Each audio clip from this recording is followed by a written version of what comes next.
Did you know that the Pleistocene era was a really important time in Earth's history? It's when the last ice age happened, and glaciers covered a lot of the planet. This period of time lasted for about 2.6 million years, and ended around 11,700 years ago. What's even cooler is that modern humans, like us, had actually evolved during this time, and had spread all over Earth before it ended. There were also some really fascinating animals that lived during the Pleistocene, like woolly mammoths and saber-toothed cats. Unfortunately, many of them went extinct at the end of this era. Earth has had some pretty wild weather patterns over the last 2.4 billion years. Although the planet is mostly ice-free, we now cycle in and out of freezing ice ages. During these glacial periods, temperatures drop, and huge areas of the planet get covered in ice. It all starts with a bit of snow, which then builds up over time. The ice reflects sunlight, making things even cooler. The result? Vast glaciers that slowly move toward the equator, changing the landscape as they go. And when the ice melts, sea levels rise again, and everything changes all over again. In total, there have been at least 5 ice ages so far. The first one was so intense that the whole planet turned into a huge snowball. Right now, we're actually in the middle of an ice age, but we're currently in a temporary warm spell that started around 11,000 years ago. These warm periods are called interglacials, and we're not quite sure how long they last. There are still massive ice sheets covering Antarctica and Greenland that hold 75% of Earth's fresh water. When these finally melt, it'll mark the end of the current ice age. Earth's temperature is affected by something called the Milankovitch cycles. Basically, the amount of heat we receive from the sun changes over years, decades, and millennia because of Earth's orbit, tilt, and axis angle. There are 3 different patterns to these cycles. The first is called eccentricity, which is all about the shape of our orbit. The second is obliquity, which has to do with the tilt of the Earth.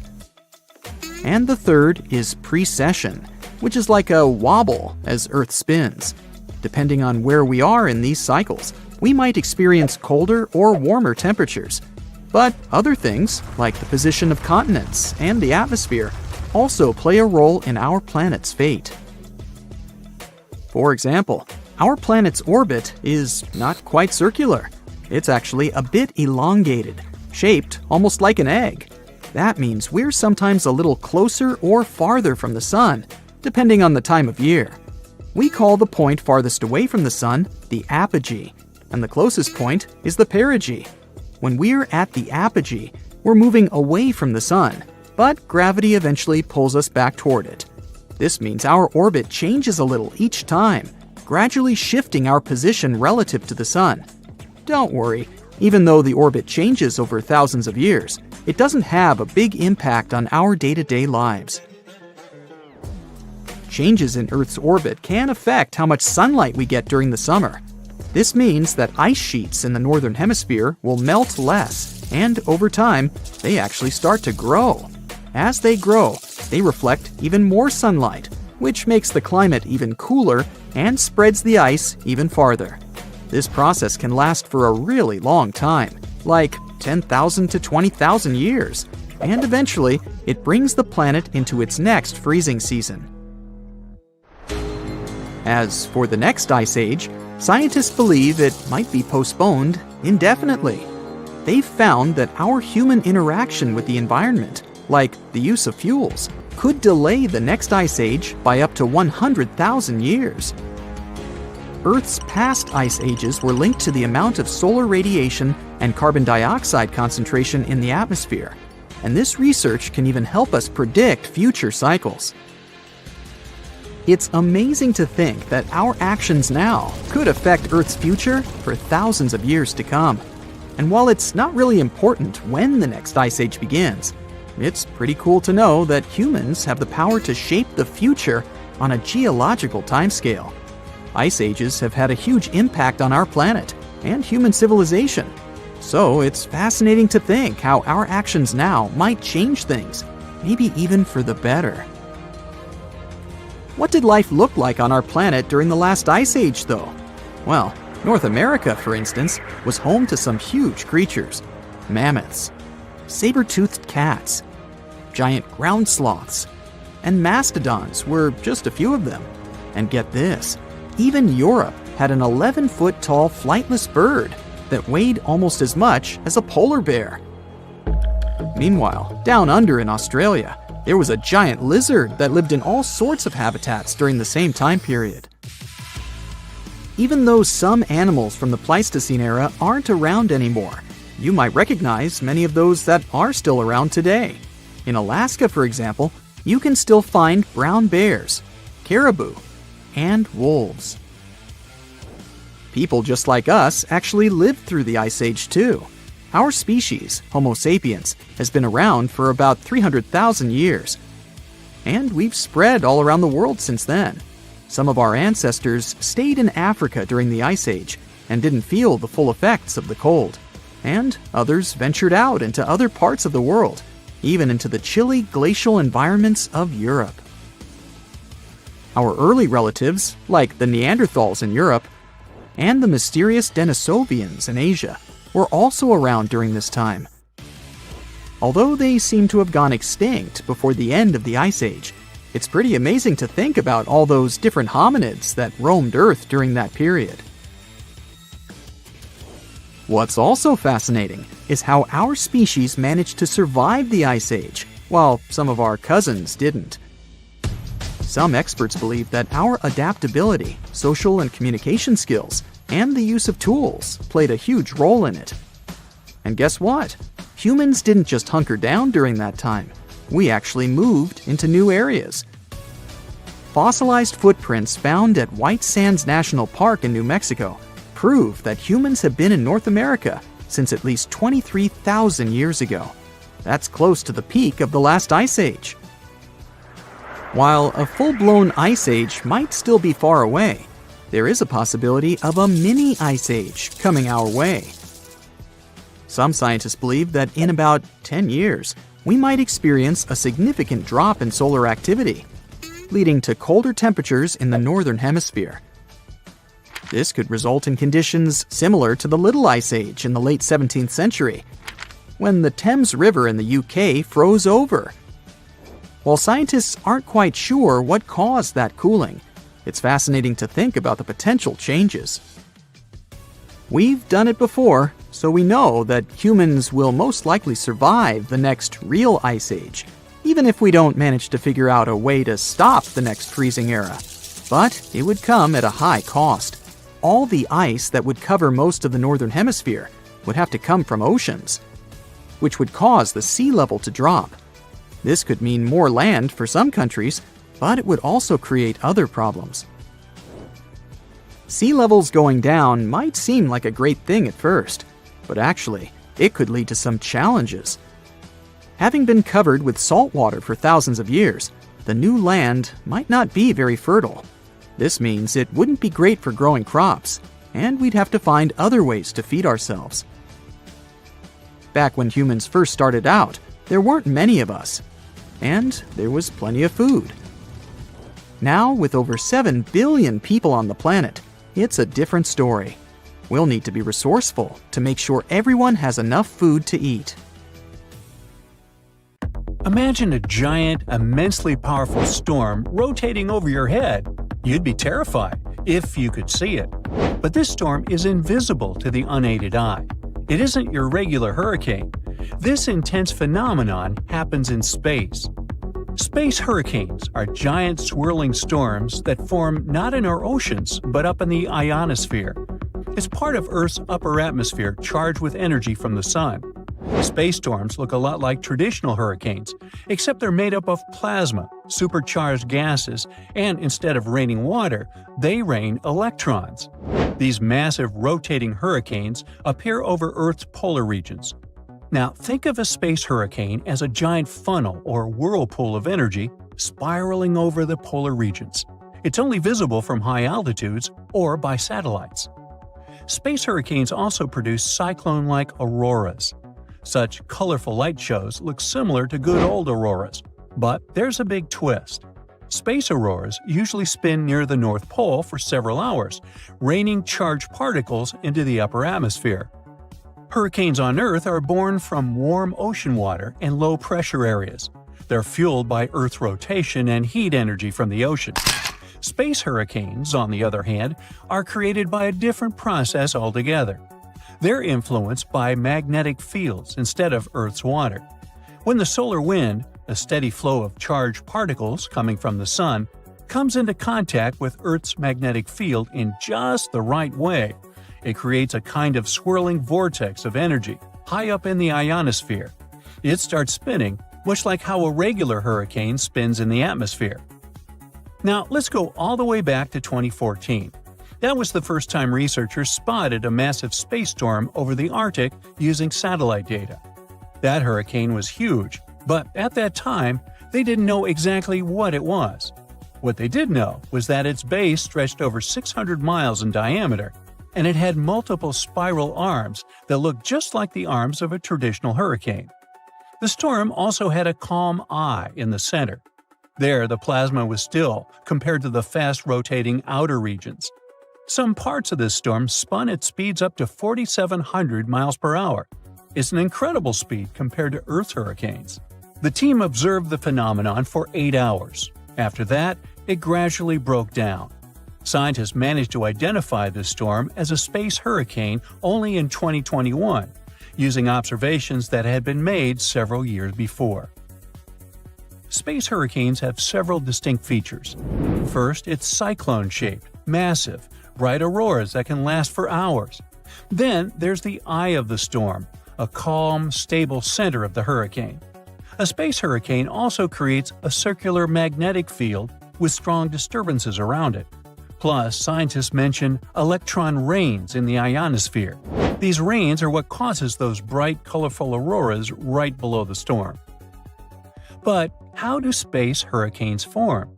To understand this process, we need to first talk about regular auroras, like the northern lights.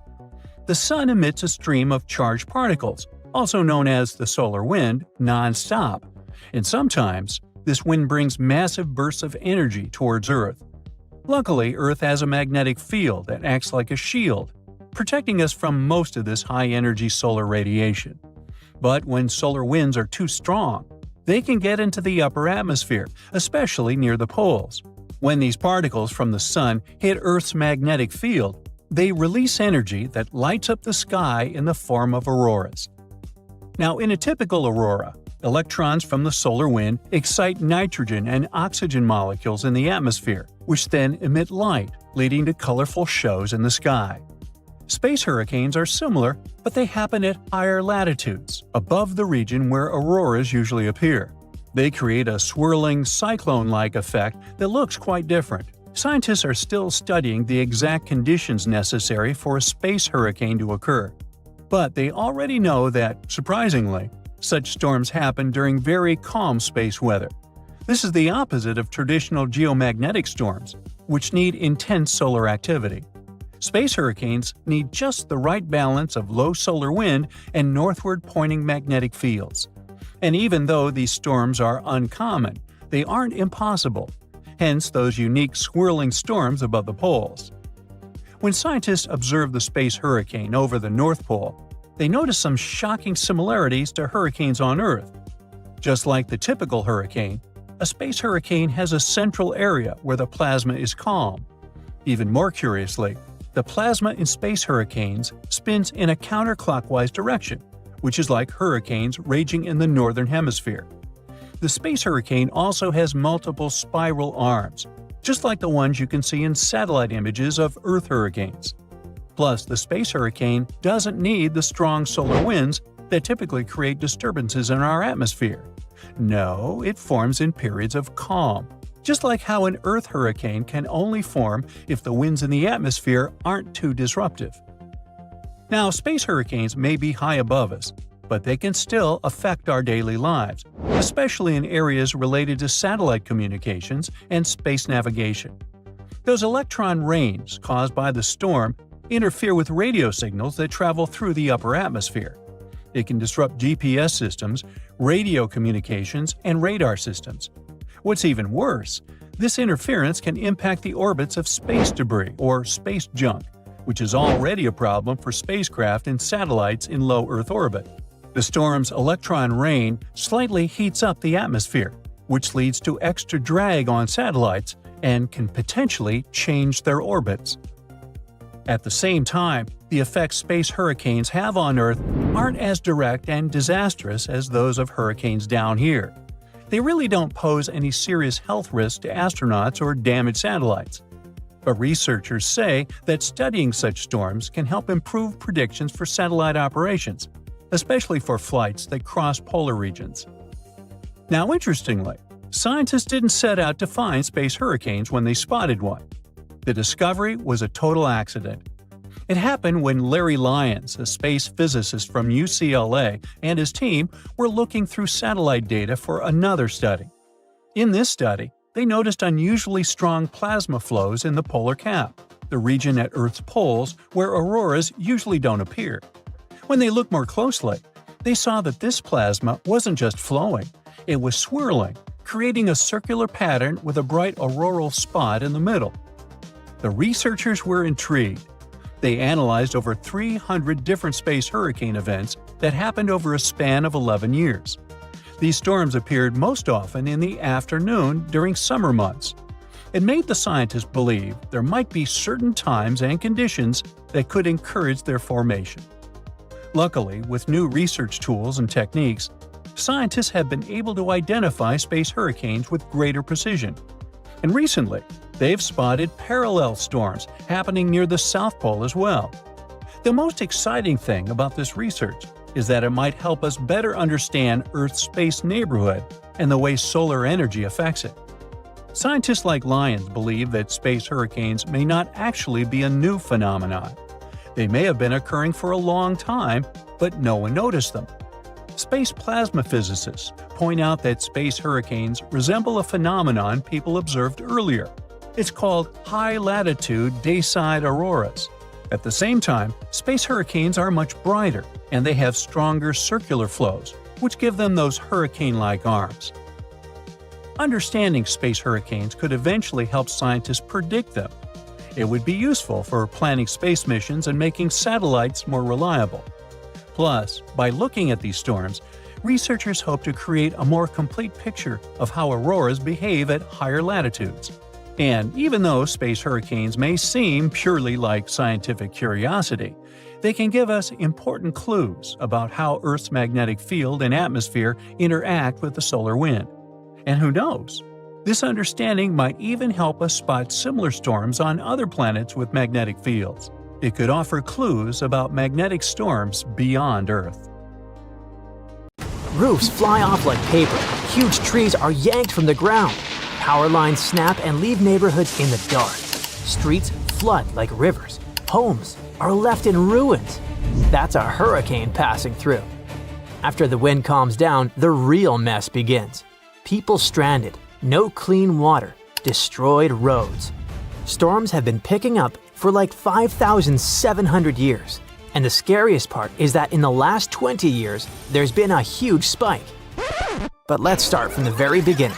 This is Belize, a small country on the northeastern coast of Central America. And this is the Great Blue Hole, a huge, deep underwater sinkhole about 410 feet deep and approximately 50 miles off the coast of Belize. It formed around 10,000 years ago, when the sea levels rose after the last ice age. A team of scientists arrived in Central America to study mud from way down in the Great Blue. They pulled out a long sample of sediment, which is basically layers of stuff that's settled over time. You might ask, so what? How are tropical storms connected with this sediment? Let's see. Tropical cyclones are big, spinning storms that form over warm ocean water. They pull up heat from the sea and blast it into the sky. And yeah, they can be devastatingly destructive, with super strong winds, heavy rain, and floods from big waves. And mud cores like the one the researchers pulled up are actually records of tropical storms. The sample they pulled up was 98 feet long, which made it the longest ever found in that area. Here's how it works. Every year, 2 thin layers of sediment settle in the hole where the weather is calm. But when a big storm hits, it leaves behind a different, messier layer. So by looking at these layers, scientists could tell how many storms hit that spot over the last 5,700 years. It's like counting tree rings, you know? Anyway, what they found was rather unexpected. It turns out that tropical cyclones had been getting more and more common. The lead researcher said that over the past 6,000 years, there were usually between 4 and 16 tropical storms or hurricanes every 100 years. But just in the last 20 years alone, they found signs of 9 storms in that same little area. That's way more than usual, and it shows how much things are changing. Scientists think there are 2 main reasons why tropical storms have been happening more often. One reason has to do with something called the Intertropical Convergence Zone, or ITCZ. This is an area near the equator where winds from the north and south come together. That spot has low air pressure, lots of moisture, and tons of thunderstorms. Just above it is the part of the Atlantic Ocean where most hurricanes are born. It even has an official name, the Hurricane Main Development Region. Normally, the ITCZ moves north in the summer and south in the winter because of changes in ocean temperatures. But over the past few thousand years, it's slowly been shifting farther and farther south. That's why the area where storms usually start has also moved south. It means storms are now forming and heading toward lower parts of the Atlantic than they used to. The second reason for the recent spike in storms is rising ocean temperatures. Earth has gotten warmer, and the ocean has warmed up too. The warm oceans help make more powerful storms. Such an increase likely means that this part of the world might see a lot more big storms in the future. If things keep going the way they are, scientists think the Caribbean could get hit by as many as 45 tropical storms and hurricanes by the end of this century. That's way more than anything the world has experienced in the last 5,700 years. There are just too many changes in the world that influence the situation. They create the perfect conditions for more storms to form and get really intense really fast. But if you think storms are getting more intense only over the ocean, let me tell you about America. A bunch of really dangerous storms, including tornadoes, dust storms, and wildfires, tore through several states in the Midwest and south of the USA in March 2025.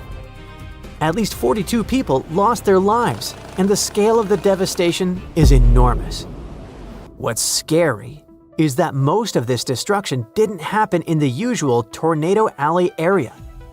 Tornado Alley is a nickname for a part of the US where tornadoes happen a lot. It stretches through places like northern Texas, Oklahoma, Kansas, Missouri, parts of Louisiana, Iowa, Nebraska, and even eastern Colorado.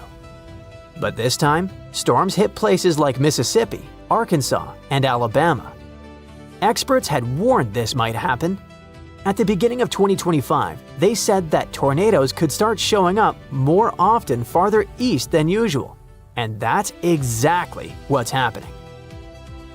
One of their top weather experts said people in the Mississippi and Tennessee valleys should get ready for a rough spring.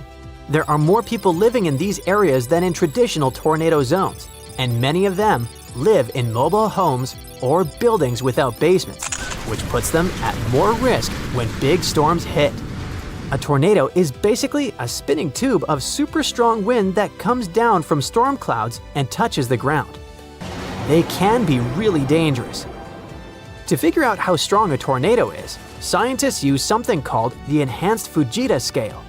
It goes from EF0, which stands for the weakest tornado, to EF5.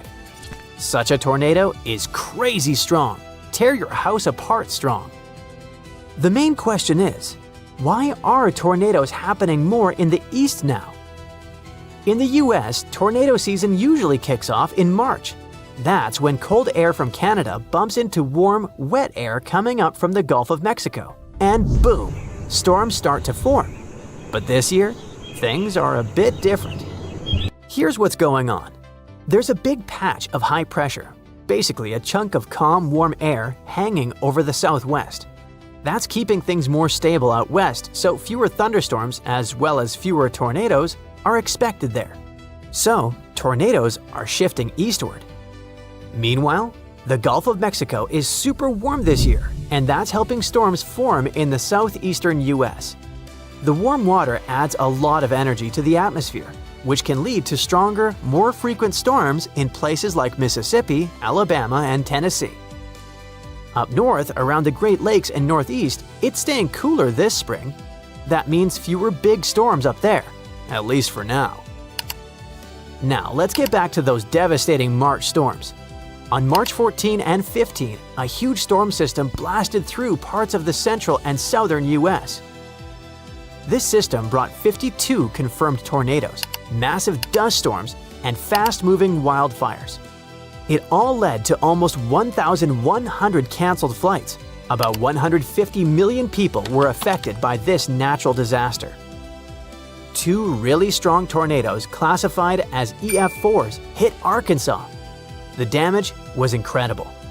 One of those tornadoes, which hit a town called Diaz, had winds up to 190 miles per hour. That's insanely fast. For comparison, the average speed of a Formula One car is around 130 to 160 miles per hour. It was the first time in over 25 years that Arkansas got hit by two EF4s on the same day.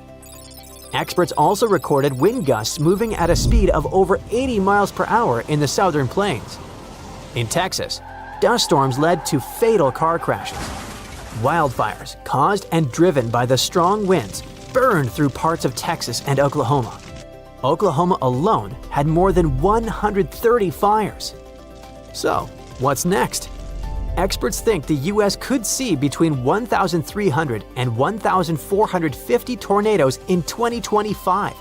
That's way more than the usual 1,225. And it's not just about tornadoes. A warmer atmosphere can hold more moisture. That means heavier rains, more flash floods, and even more powerful storms. Basically, the formula is the following. Warmer oceans plus warmer air equals stormy weather, especially in the east and southeast. But even if you don't live in any of these areas, you can't feel completely at ease either. Experts say tornadoes and other natural disasters can happen pretty much anywhere in the US. The risk moves around depending on the time of year and the weather. Something interesting has recently happened in South Dakota. It was all over the internet, so perhaps you already know about it. In July of 2022, the sky in this state suddenly turned green. So, what happened there? Was it caused by a human or by nature? Let's find out. Tuesday, July 5th, 2022. Shortly after a heavy storm, the sky over South Dakota in the US was still overcast. Locals finally went outside and saw that the sky had an intense dark green hue, and they'd never seen anything like that before. People said that it looked like something straight up from science fiction, or even a horror movie. Unsurprisingly, South Dakotans immediately started spreading the news all over social media. People shared their beautiful, yet very eerie pictures on Twitter. They showed the sky over the city of Sioux Falls and a few other towns.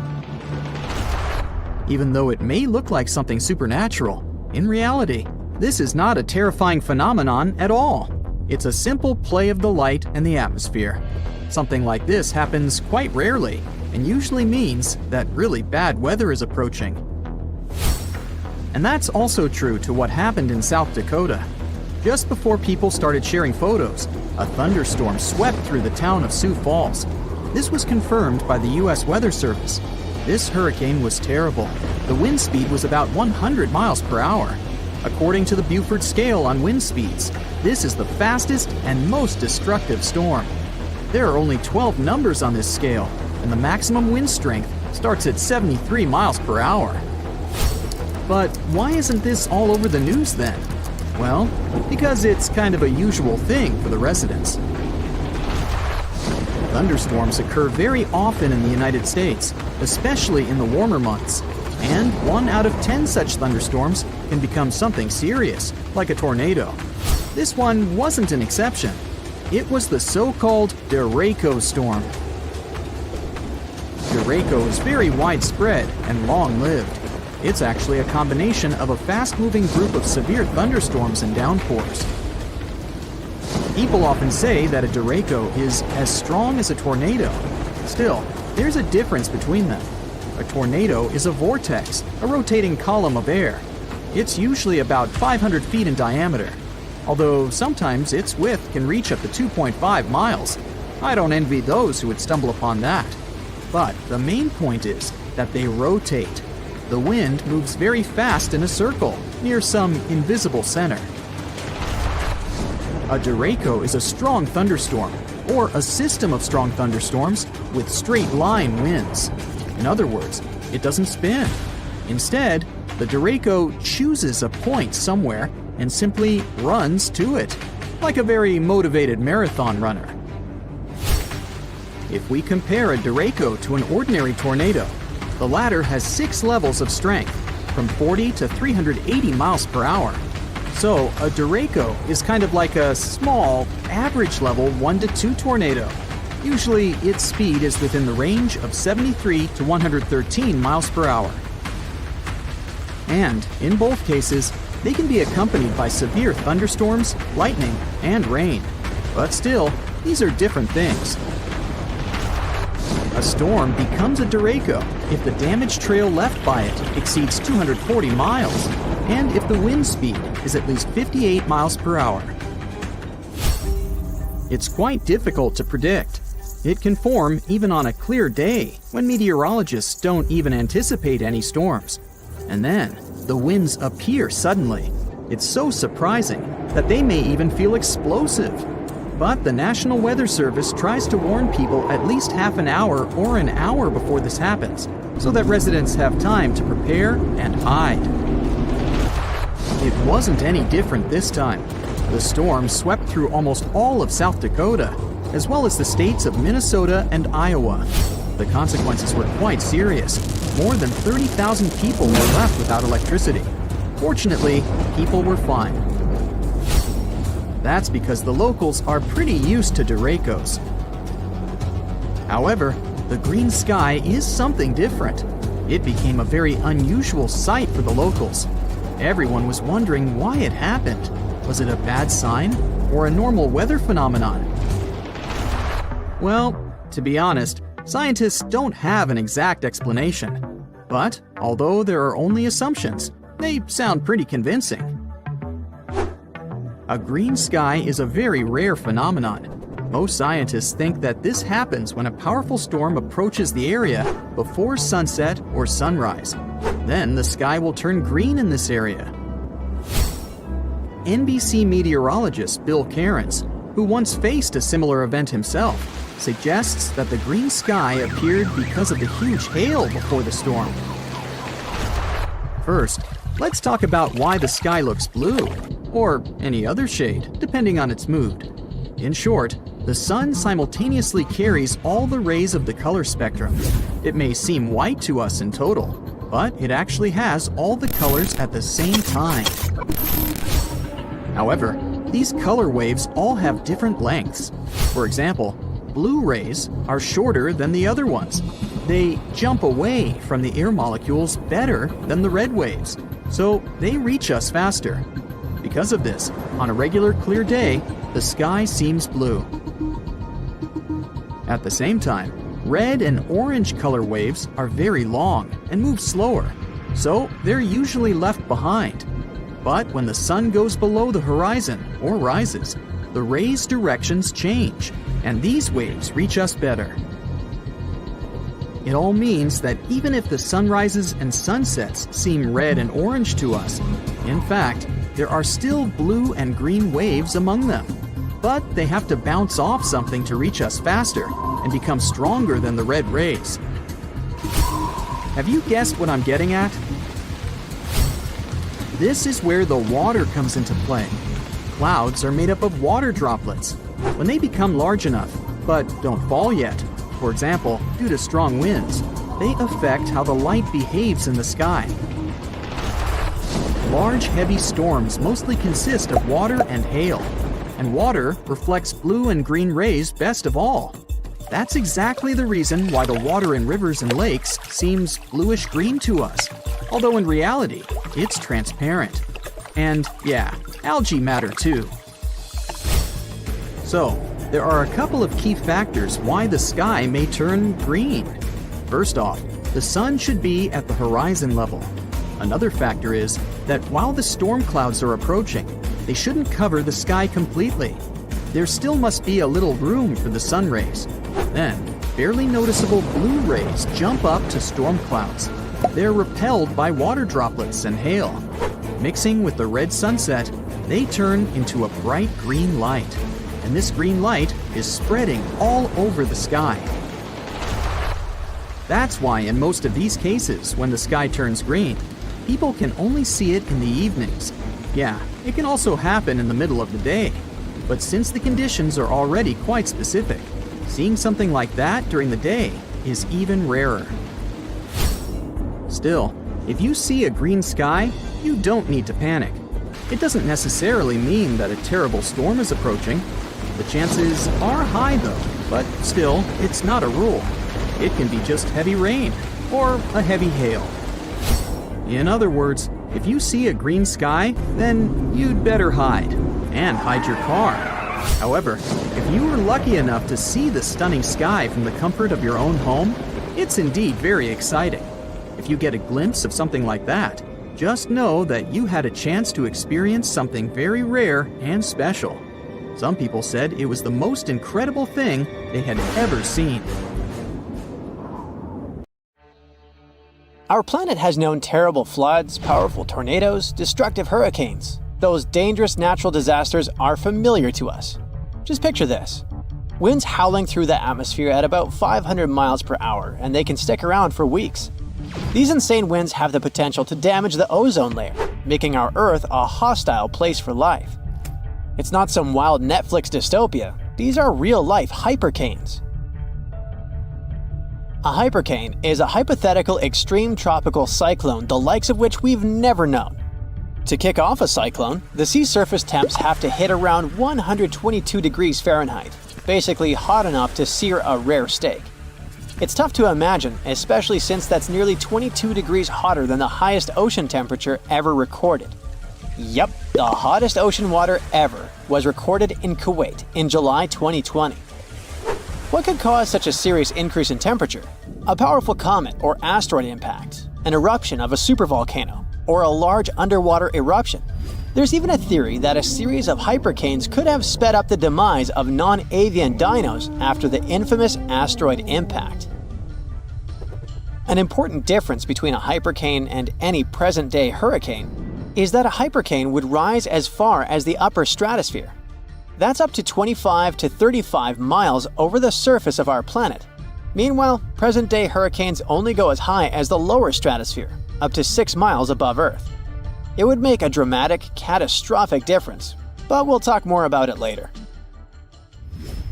Hypercanes could gust to 600 miles per hour. For comparison, the most powerful recorded tropical cyclone in terms of maximum sustained winds was Hurricane Patricia. At its peak, it reached a speed of 215 miles per hour. This speed pales in comparison with that of a hypercane. Can you imagine how much destruction such a natural disaster could cause? Should they ever form, hypercanes will also have an enormous lifespan. They could rage for a couple of weeks, if not more. Extremely low pressure inside hypercanes would support massive storm systems the size of North America. At the same time, hypercanes could be as small as 15 miles across. Such relatively tiny formations would lose their strength in no time after wandering into colder waters.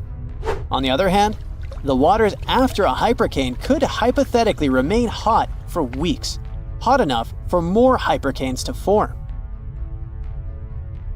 Since a hypercane would reach far up into the stratosphere, there would be a real chance it could damage Earth's ozone layer. And it would have devastating consequences for life on our planet. The ozone layer absorbs some of the harmful radiation from the sun, preventing it from reaching the planet's surface. Let's just hope to never see a hypercane in our lifetime. Another potential disaster that could seriously harm Earth could be the activity of our very own sun. I mean a massive solar flare. Few natural disasters can wreak as much global havoc. A solar flare wouldn't destroy buildings like a tsunami or earthquake. It wouldn't end lives in the same way an asteroid or a supervolcano would. But if the worst comes to the worst, it would destroy the entire electronic infrastructure of our planet.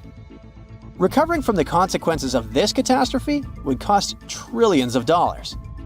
An incredibly powerful solar flare could cause loads of infrastructures to fail, including communication, medicine, banking systems, and transportation. Earth would be left without electricity for a long time, and people wouldn't be able to reboot the already broken power grids. Water supply systems would be out of order. There would be no food in supermarkets. In 1859, people in different parts of the world woke up in the middle of the night because it was so light outside they thought it was already morning. The skies were illuminated with colorful auroras.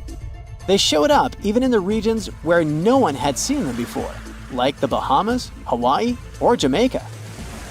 Telegraphs got electrically charged, even though they were disconnected. Fires started in many regions.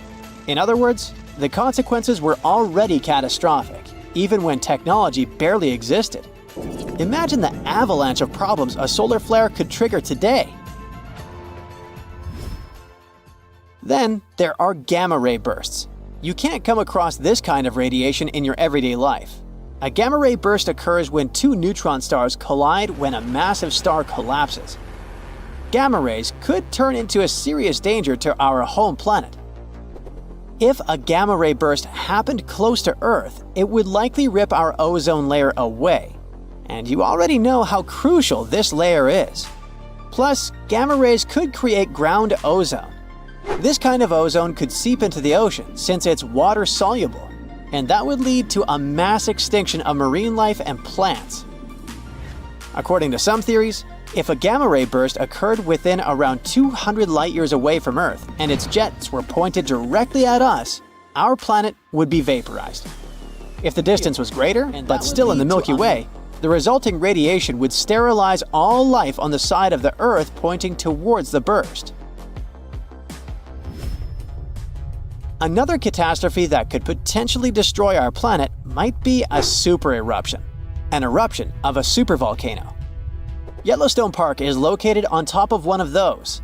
The last massive eruption in that region happened about 664,000 years ago. The next eruption might be due anytime soon. Luckily, at the moment, there's no evidence that the supervolcano is waking up or getting ready for an eruption.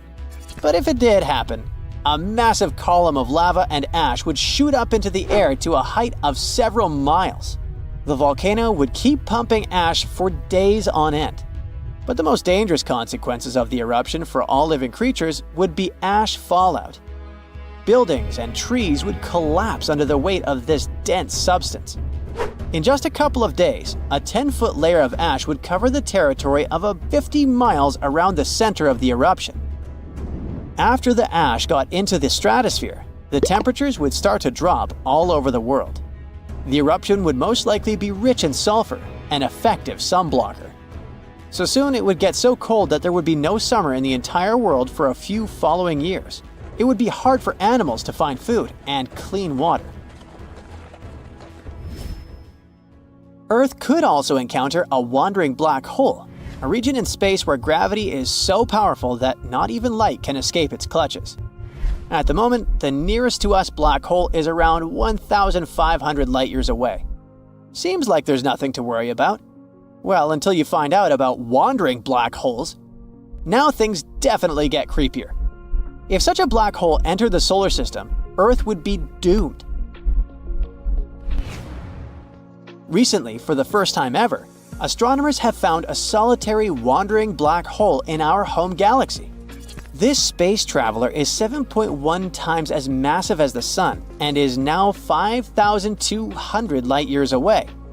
Scientists discovered wandering black holes before, but those were in other galaxies. This one is the first to pop up in the Milky Way.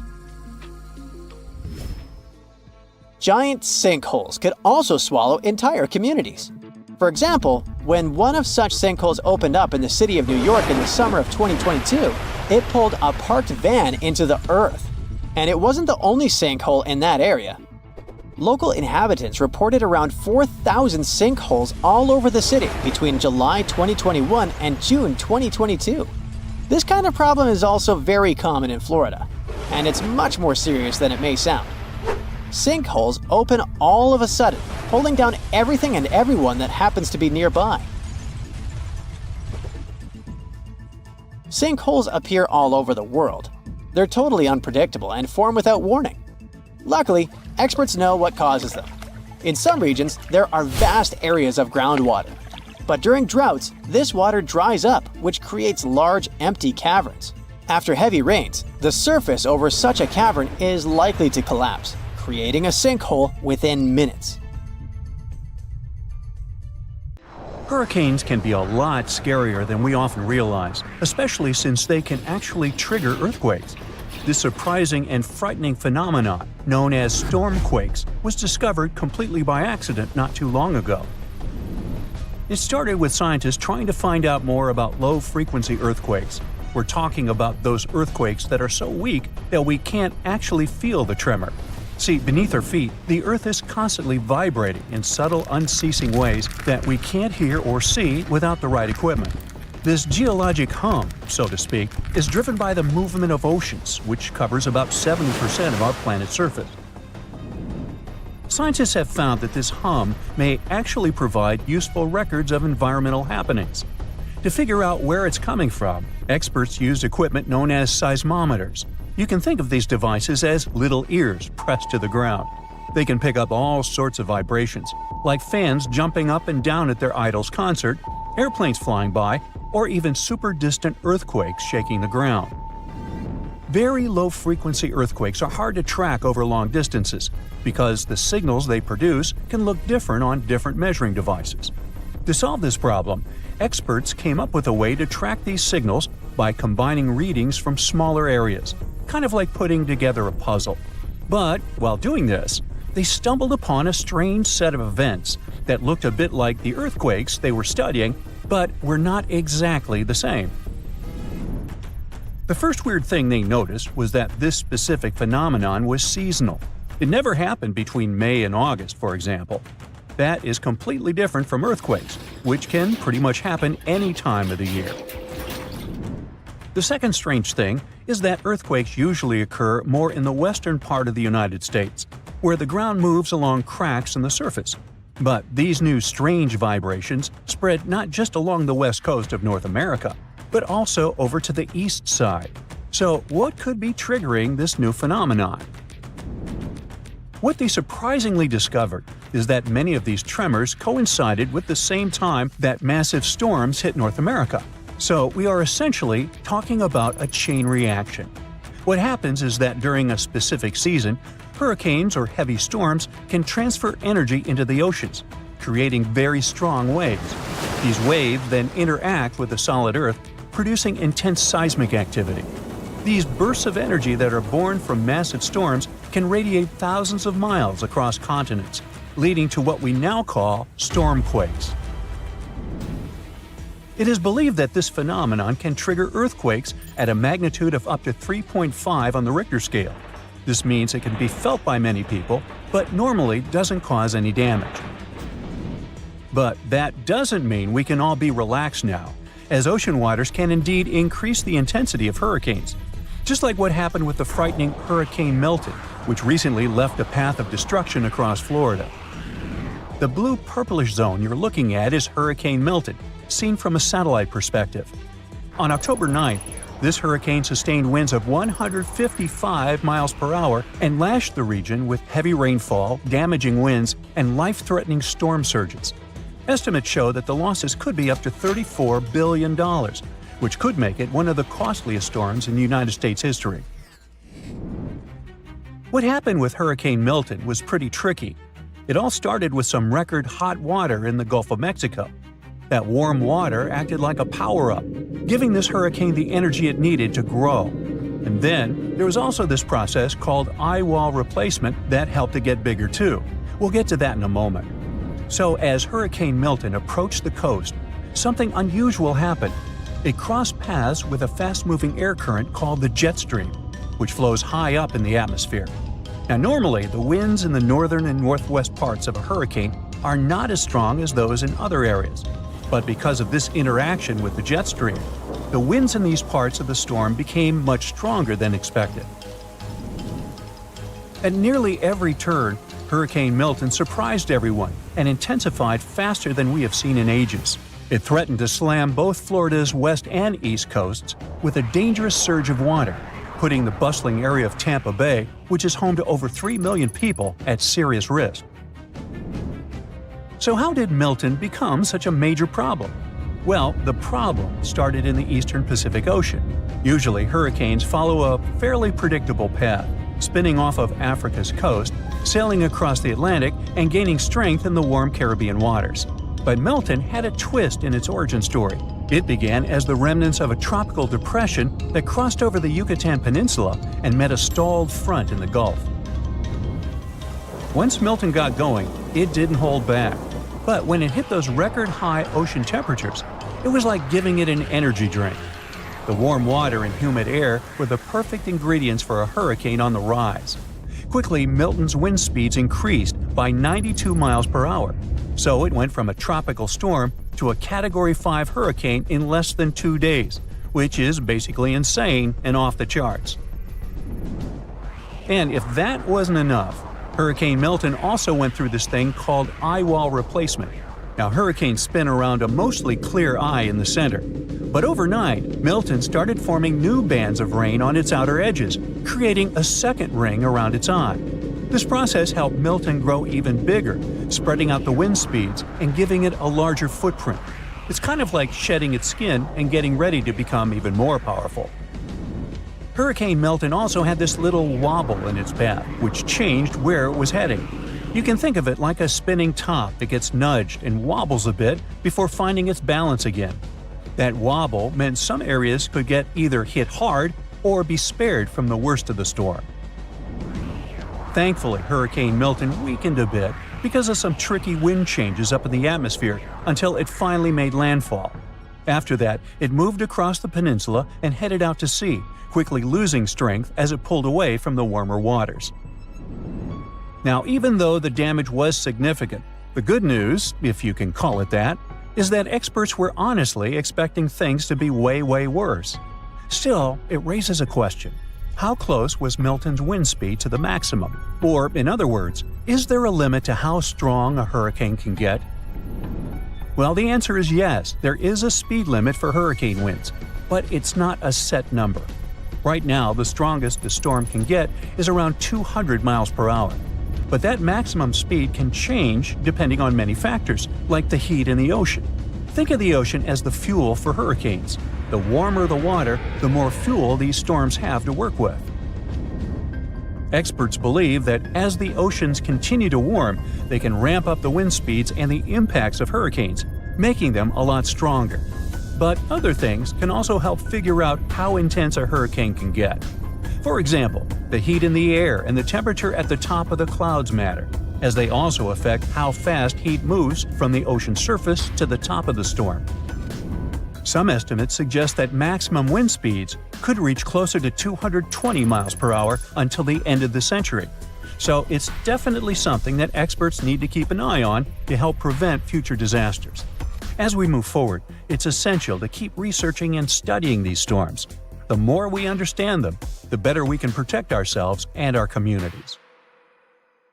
If you think you're safe from violent tornadoes because you aren't living in the tornado alley, you could be dangerously wrong.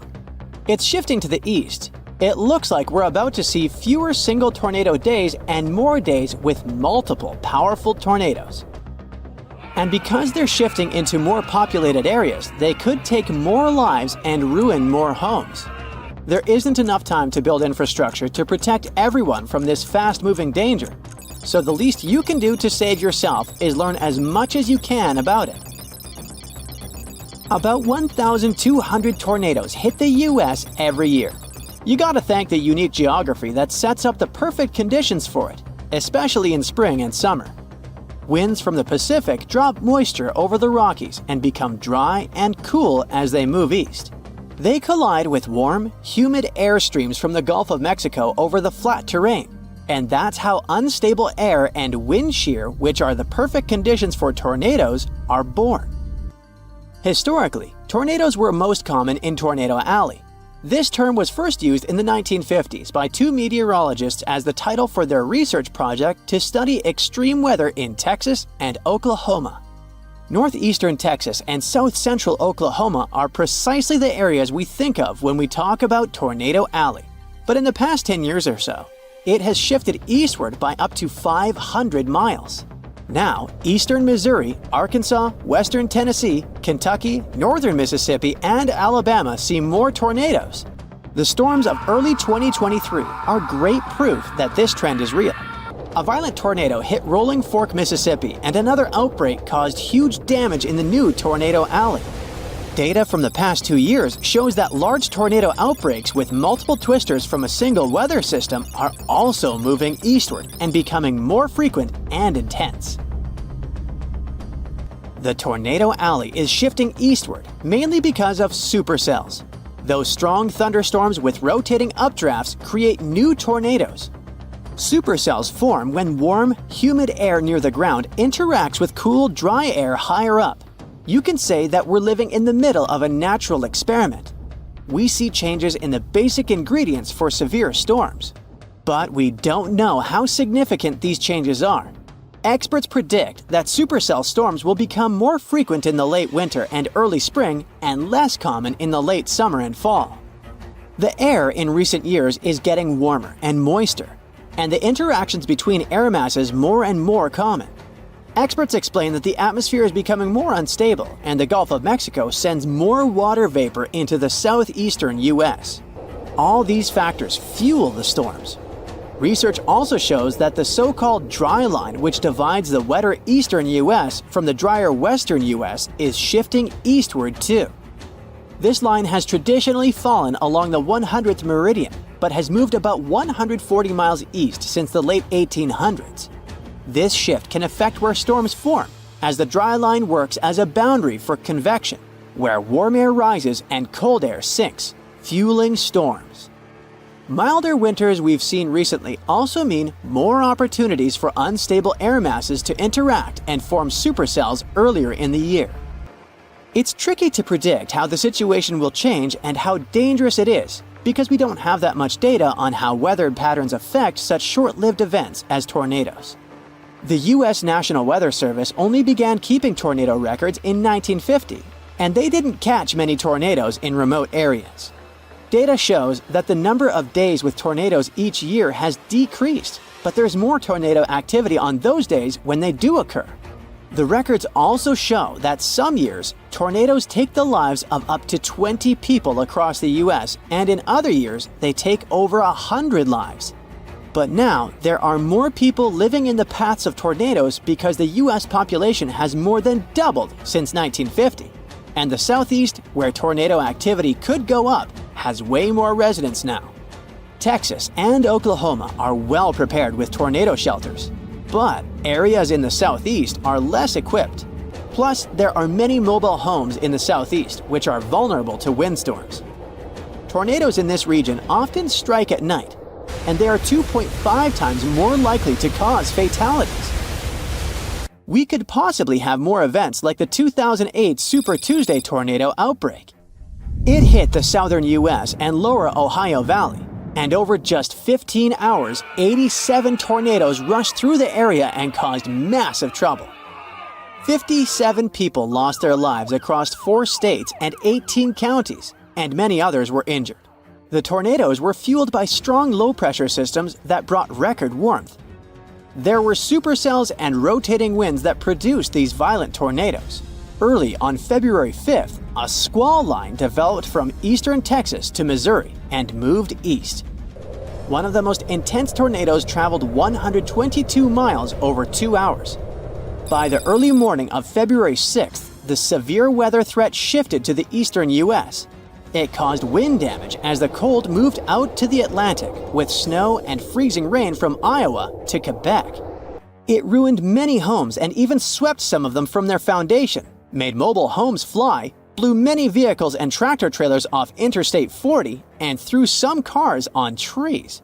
There were wind gusts over 50 miles an hour from Arkansas to Indiana, hail the size of softballs, toppled trees, and power outages everywhere.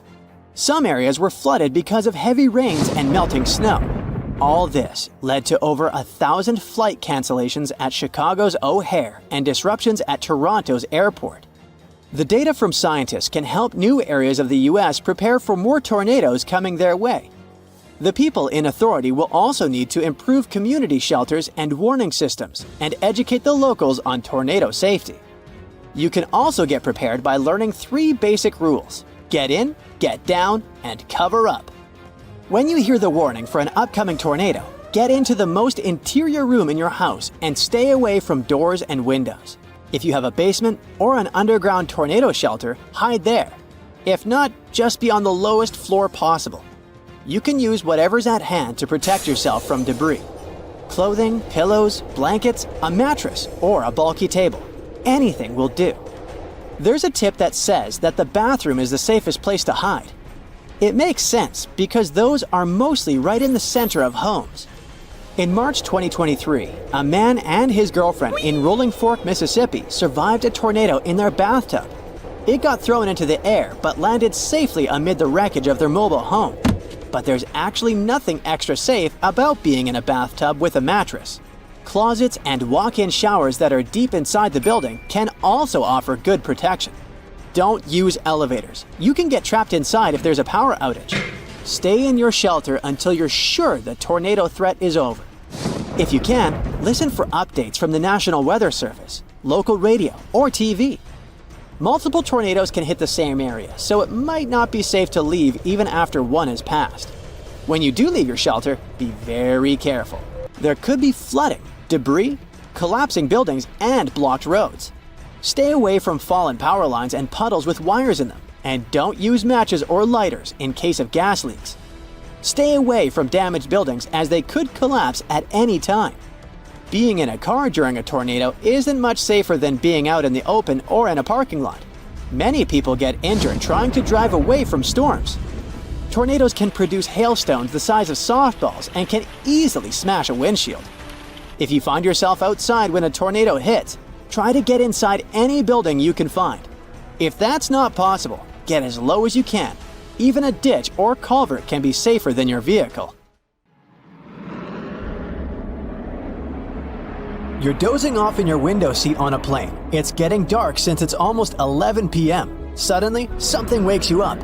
You glance out of the window and see a really strange phenomenon. Something that creeps you out. There are bright red, huge flashes illuminating the sky at a distance. They resemble some nightmarish jellyfish. Those are sprites, also called red sprites due to their color. They're also known as cloud-to-space lightning. These varied visual shapes flickering in the night sky are large-scale electric discharges, which is a clever word for a lightning strike. They occur high above thunderstorm clouds at altitudes of 30 to 56 miles. That's why you can see them so well from your plane window. The coolest thing about sprites is that they're positively charged lightning. This is a very rare type that makes up a mere 5% of all lightning strikes. People first spotted this phenomenon in 1886, and it was first photographed in 1989. In 2018, the legendary Niagara Falls, located at the border between New York State and Ontario, Canada, managed to surprise everyone. Tourists who came to admire the roaring waters found the falls frozen. Well, the waterfalls weren't frozen per se. This is impossible for a mass of flowing water that huge. But microscopic water droplets, as well as the mist, formed a crust of ice over the rushing water. It created an illusion that Niagara Falls was frozen all over. In reality, the water kept flowing beneath the ice. Imagine ponds filled with ice-cold water and covered with ice. Easy, huh? And now picture dozens of alligator snouts that are poking out of the ponds, still and frozen in ice. That's what you'd seen if you had visited the swamps of North Carolina at the beginning of 2018. Despite this terrifying picture, the animals were very much alive. That was a very special crocodile way to survive abnormally cold weather. Since their nostrils were above water, the animals could breathe. Meanwhile, their bodies were in a hibernation-like state. It allowed the animals to conserve energy and stay warm. In the winter of 2018, the inhabitants of the Sahara Desert, one of the driest and hottest places on the planet, woke up to discover a thick layer of snow covering the sand. In some places, its depth reached a staggering 15 inches. Meteorologists had an explanation for this exciting phenomenon. They said that cold pools of air combined with the precipitation of the most recent storm resulted in snowfall instead of rain.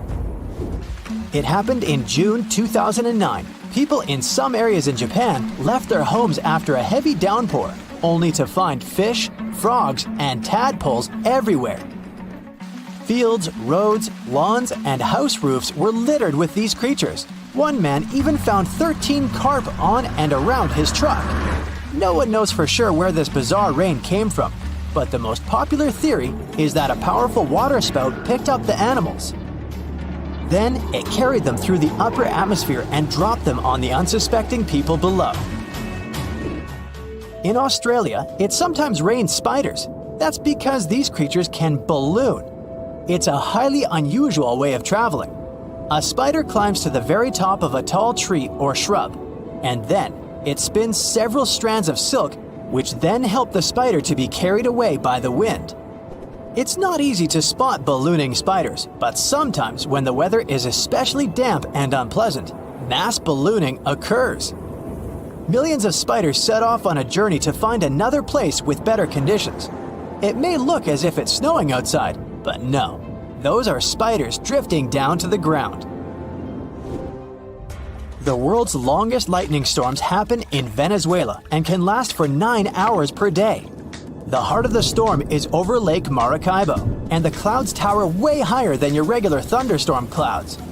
This natural phenomenon, also known as Catatumbo lightning, occurs during 140 to 160 nights a year and can produce up to 28 lightning strikes per minute. You've probably heard how they say that lightning doesn't strike twice in the same place. Well, Catatumbo lightning seems not to know about this rule. At least, it doesn't prevent storm clouds from gathering in the very same place year after year. Volcanic tornadoes are possibly one of the most terrifying natural phenomena. When a volcano erupts, it spews red-hot rock and ash high into the atmosphere. And solid lava pieces and hot gases travel down the volcano's slope. When this flow is moving down, some of the trapped gases begin to rise and spin at the same time. They get squeezed by the surrounding air, which makes them spin faster and faster. That's how a volcanic tornado gets born. Luckily, this phenomenon has a very short lifespan. Even though the island of Newfoundland in Canada can't be called the warmest place on Earth, it's still not that cold. But imagine having to shovel snow in front of your house just several days before your summer vacation. Well, that's exactly what happened on the island in June 2018. A cold storm that came from the coast of Newfoundland covered several regions of the islands with a 2-inch layer of snow.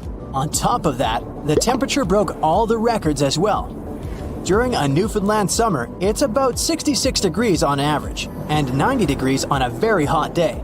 But that infamous June impressed people with only 37 degrees Fahrenheit in the morning. Brrr!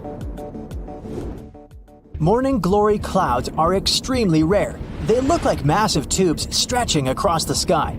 They can snake for more than 600 miles, sitting relatively low. Most researchers agree that these clouds appear when an updraft squeezes through the cloud. This creates the signature rolling appearance. The cool air at the back of the cloud makes it sink downward. The best but not the only place to see the morning glory is Australia's Gulf of Carpentaria. If you decide to travel there to see these clouds, choose a period from late September to early November. On March 19, 2018, the inhabitants of Alabama saw huge chunks of ice falling from the sky. It was the infamous hailstorm of Alabama which caused millions of dollars worth of damage. After the hailstorm, the place looked ruined.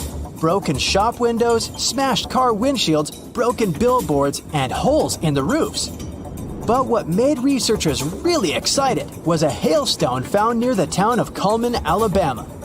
This softball-sized monster was more than 5 inches across, setting a new state record.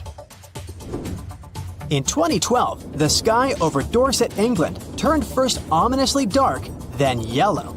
After that, blue gelatinous balls started to fall to the ground. A local man was walking to his garage when he spotted something unusually bright among whitish hailstones. When researchers examined this jelly rain, they found out that the balls were made of the substance used in diapers or potting soil. It's used to absorb liquid. It's still unclear whether the balls fell from the sky, or maybe the melting ice made a few already existing crystals expand in the blink of an eye. In March 2018, people in northern Nevada could see the rarest and most bizarre cloud ever, a horseshoe cloud. It sure looks bizarre and kinda scary, but meteorologists know that this interestingly shaped vortex happens when a flat cloud travels over a column of warm, rising air. This air creates the shape and adds some spin to the cloud's movements. Such clouds are very fleeting and usually last for only several minutes. Cylindrical snow donuts occur when a wind gust decides to play snowballs. It starts to roll some snow across a snowy area. If it was a real snowball, it would eventually become too heavy for the wind to move. But the center of a snow donut is hollowed out. This happens because its inner layer is too thin and gets blown away when the donut is formed. This makes it lighter than a regular snowball. That's why it also rolls further. Unfortunately, you can't just go and find snow donuts. They're rare because they appear in very precise conditions. June 29th, 1764, seemed like a regular day in one small picturesque town in Germany, Waldeck. Residents were in church. Little did they know that a powerful storm was about to hit the area. It wasn't just an ordinary storm, it was a strong, swirling tornado getting closer and closer. It was an F2 tornado at the beginning, strong enough to uproot trees like oaks and beeches. But as time went by, it grew and became more powerful. It even picked up 2 children on its way and threw them into a lake. Something strange happened too. The water level in the lake rose and then quickly retreated. Leaving the lake behind, the tornado struck a house, tearing off the roof and knocking down the walls. Then the tornado changed direction and headed east-northeast, increasing its intensity to F3 level. That's when something fascinating happened. A possible twin or satellite waterspout merged with the tornado along the shore of Lake Luzin. It was like 2 tornadoes coming together. It got wider and stronger, so it started snapping and uprooting solitary oak trees, flinging them 115 feet into the air. It left behind a barren landscape, removing crops, grass, and even topsoil. Back then, people couldn't even read or write very well, let alone use devices that could predict a tornado. This one was so strong it destroyed houses, barns, and even uprooted trees. Such a terrifying thing to see. But there was something special about the church people were in. It had strong stone walls, so they were safe inside, even though everything outside was getting destroyed. They didn't even realize how lucky they were until later. With winds estimated to be over 300 mph, it was unstoppable. The tornado traveled a distance of 19 miles and stretched to a maximum width of 0.6 miles. A raging storm threw tree branches so high, people believed they ended up in the atmosphere. Another strange thing about this tornado was that it occurred during a dry storm. There was very little rain reported, but the storm still managed to make such a mess. It even produced large hailstones, some as big as 5.9 inches in diameter. Just imagine chunks of ice that large falling from the sky. These hailstones caused significant damage to crops and properties, and everything else that was outside at that time. After the storm passed, one scientist, Gottlob Burchard Gensmer, studied the damage and talked to people who had witnessed the tornado, only to realize this was one of the strongest tornadoes ever recorded in history. It reached F5, the highest rating on what's called the Fujita scale, which measures tornado strength. It took an hour for the madness to stop. Back in 1925, people in northeast Missouri didn't have an organized tornado warning system either. It took them by surprise when one day, in the early afternoon, they saw a tornado forming in that area. At first, it was a small one that briefly lifted off the ground. But as time went by, it started growing into a massive monster. Meanwhile, in West Frankfort, Illinois, some miners were working deep underground, about 500 feet below the surface. Suddenly, the power went out, and they knew something was wrong. They quickly started climbing up the shaft to get to the surface. When they finally made it, they were in for a terrible shock because of the devastating consequences of this giant tornado. The tornado didn't even stop there. It kept on making a mess as it traveled a long distance. It plowed through the land for a whopping 219 miles, all the way from near Redford, Missouri to the east of Princeton, Indiana.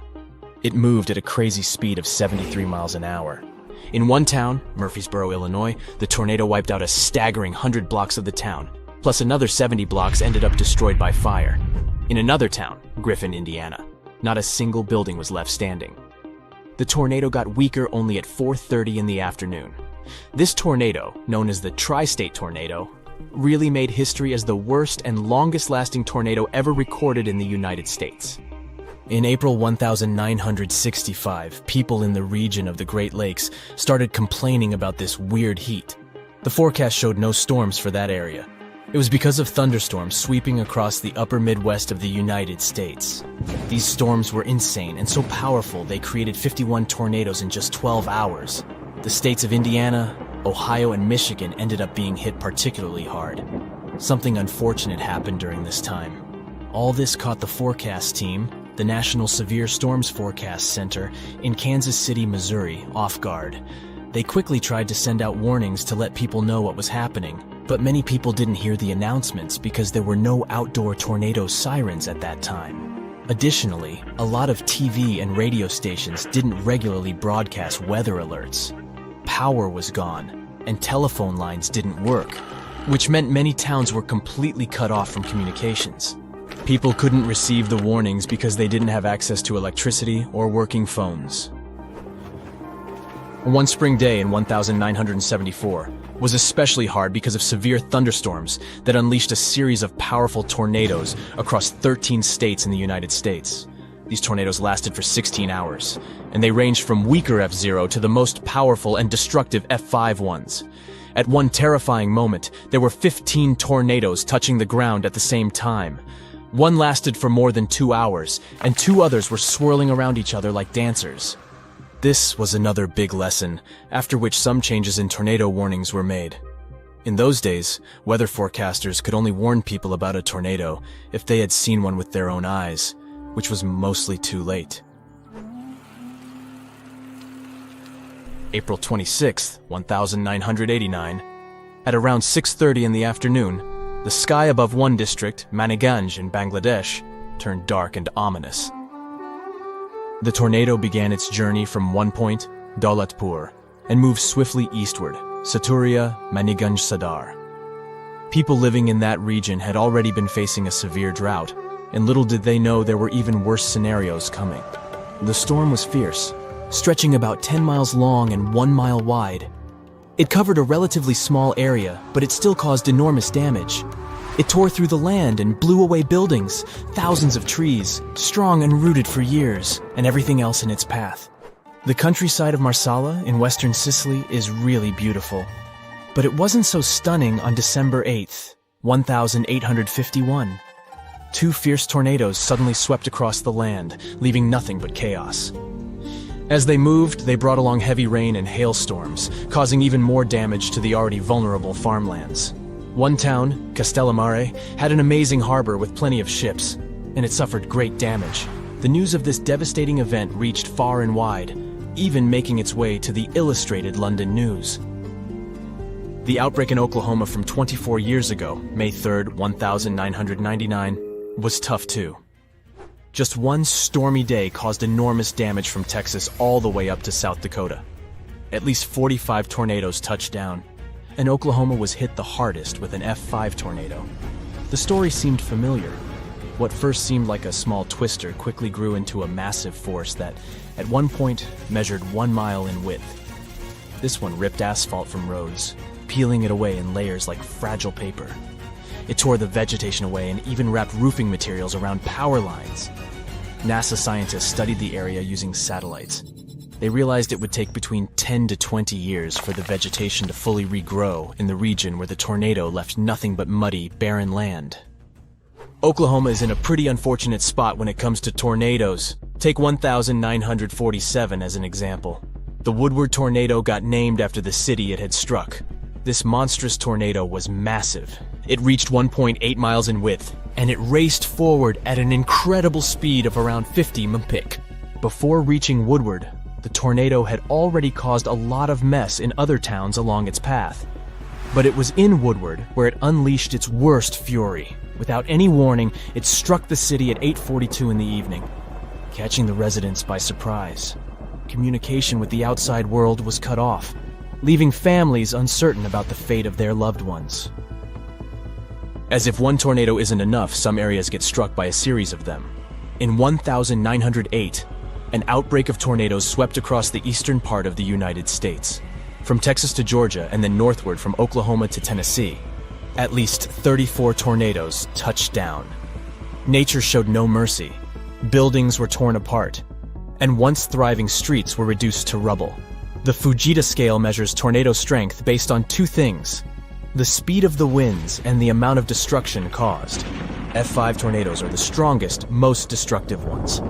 I mean, some people talk about F6 tornado with winds that could blow at over 300 miles per hour. If this one was passing by, you'd definitely know how Dorothy felt.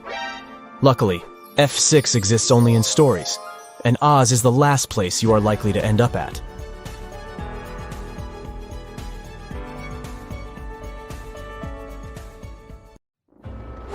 Ah, Kiev, you've been dreaming of getting here for years. Getting out your trusty camera, you start taking pictures of the cathedrals, aviation museum, and the Dnipro River, when, without warning, there's an enormous boom behind you.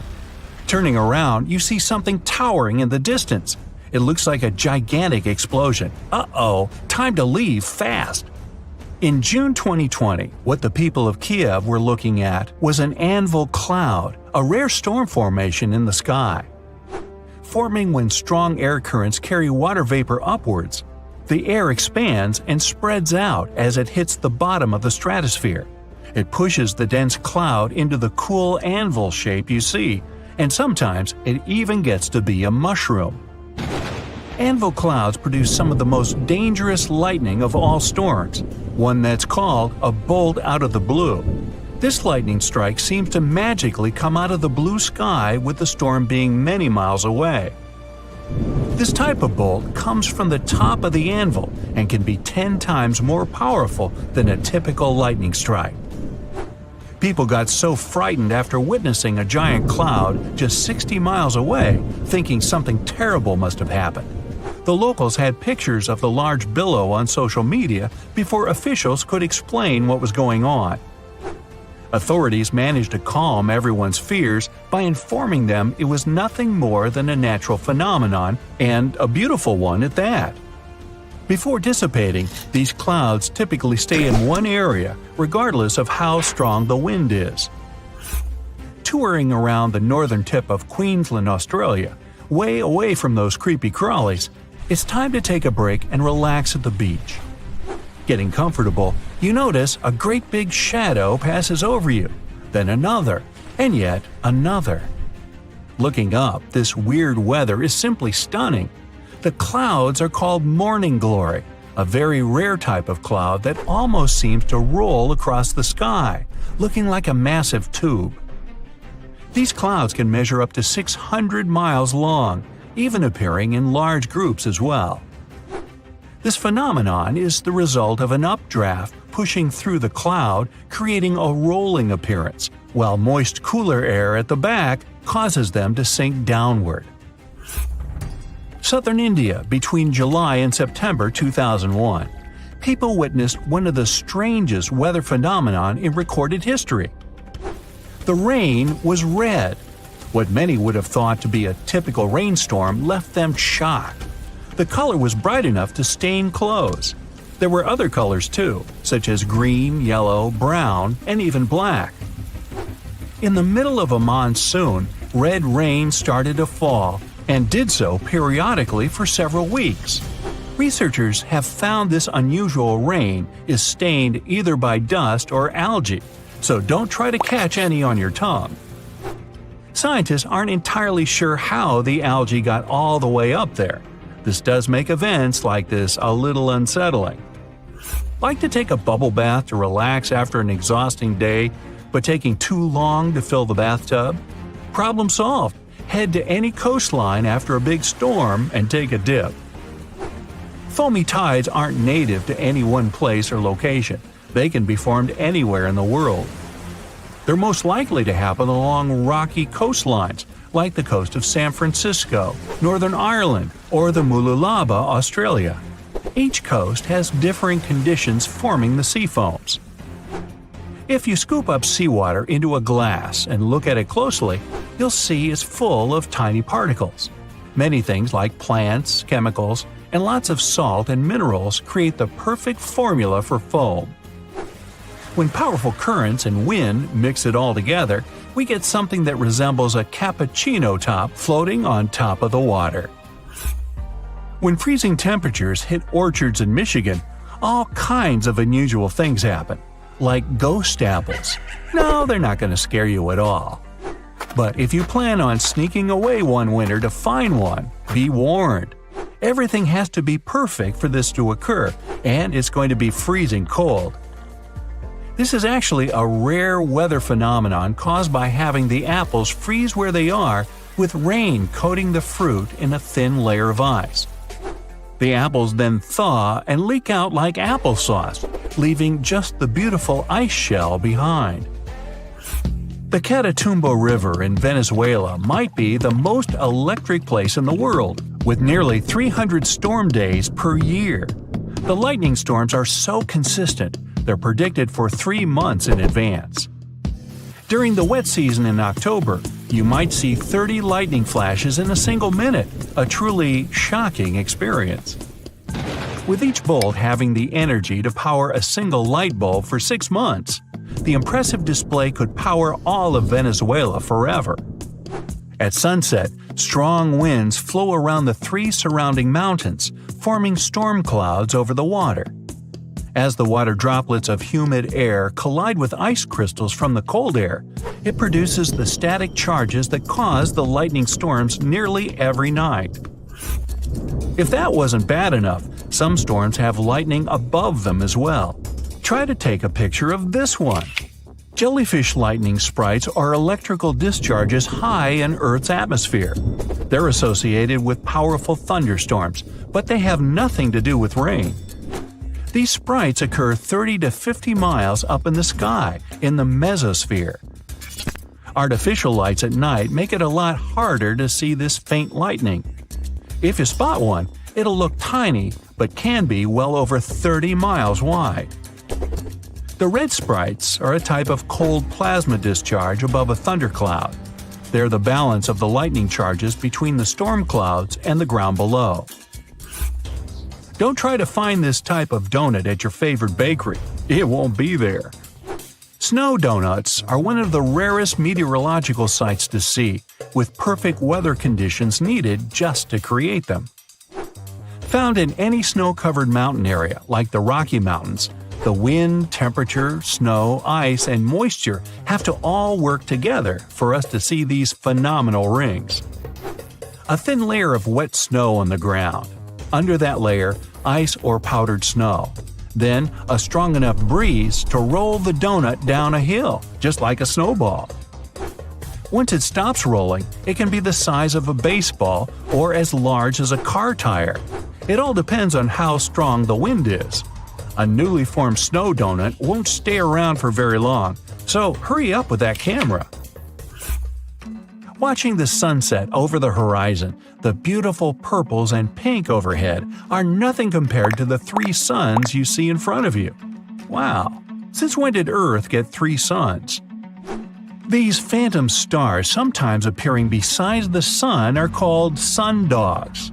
Maybe they're called that because they're kind of dogging the actual sun?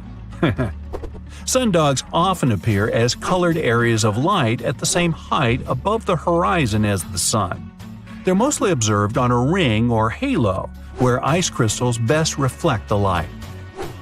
There are also moon dogs that appear alongside the moon and are formed by lunar light passing through ice crystals, though these aren't seen nearly as much as their daytime partners. Taking photos in the wild, you finally found the perfect spot to take that dream shot. The crystal clear water, the pines, the mountains, and the flying saucer. Wait, a flying saucer? Oh, aliens are here! You might be thinking this if you saw a saucer-shaped cloud. I'm not even going to try to pronounce their name though. Put that on the screen, please. Wait, just kidding. It's altocumulus lenticularis. Aren't you impressed? These are really just unusual cloud formations over mountaintops.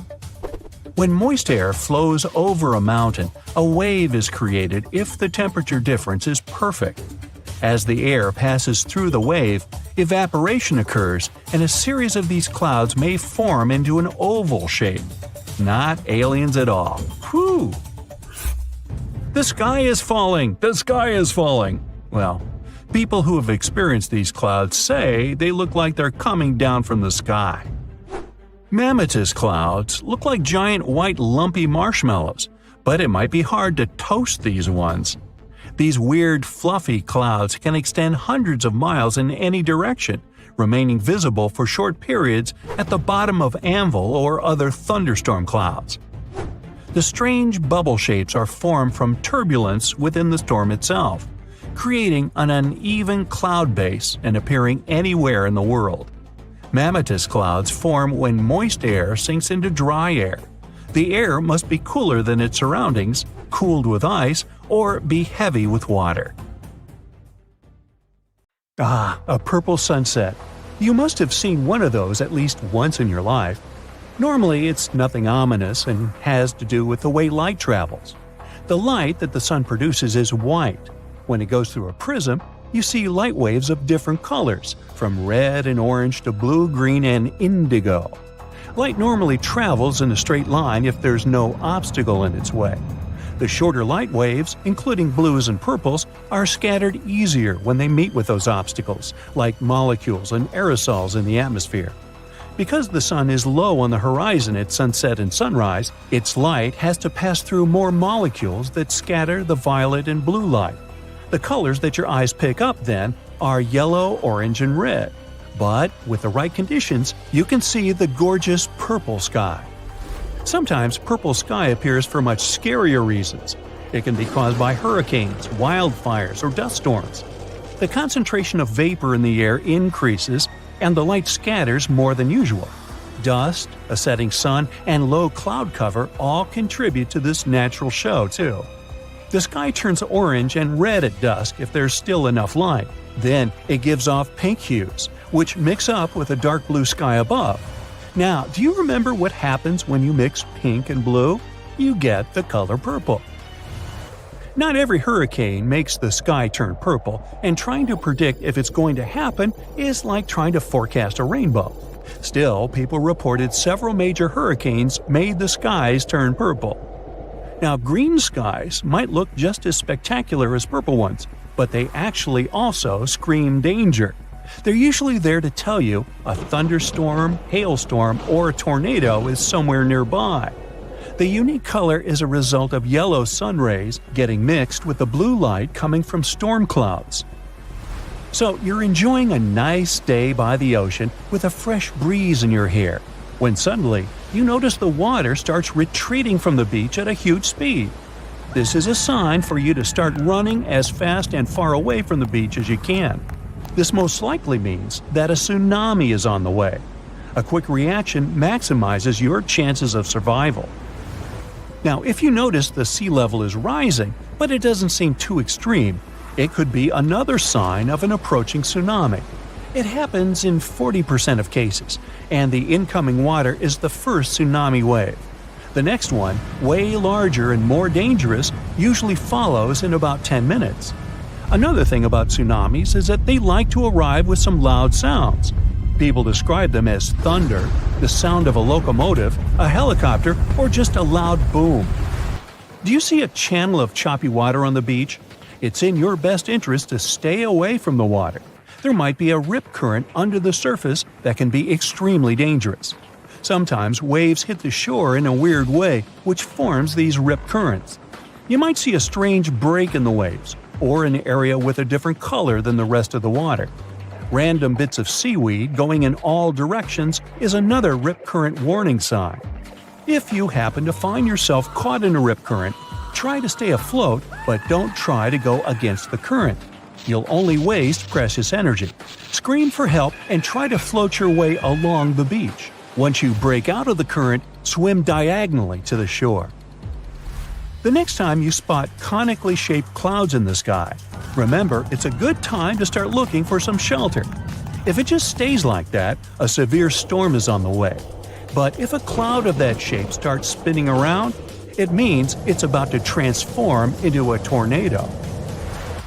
If you have bees nearby, they can save you from big trouble one day. These hard-working little guys get more active than usual when they feel like a storm is on the way.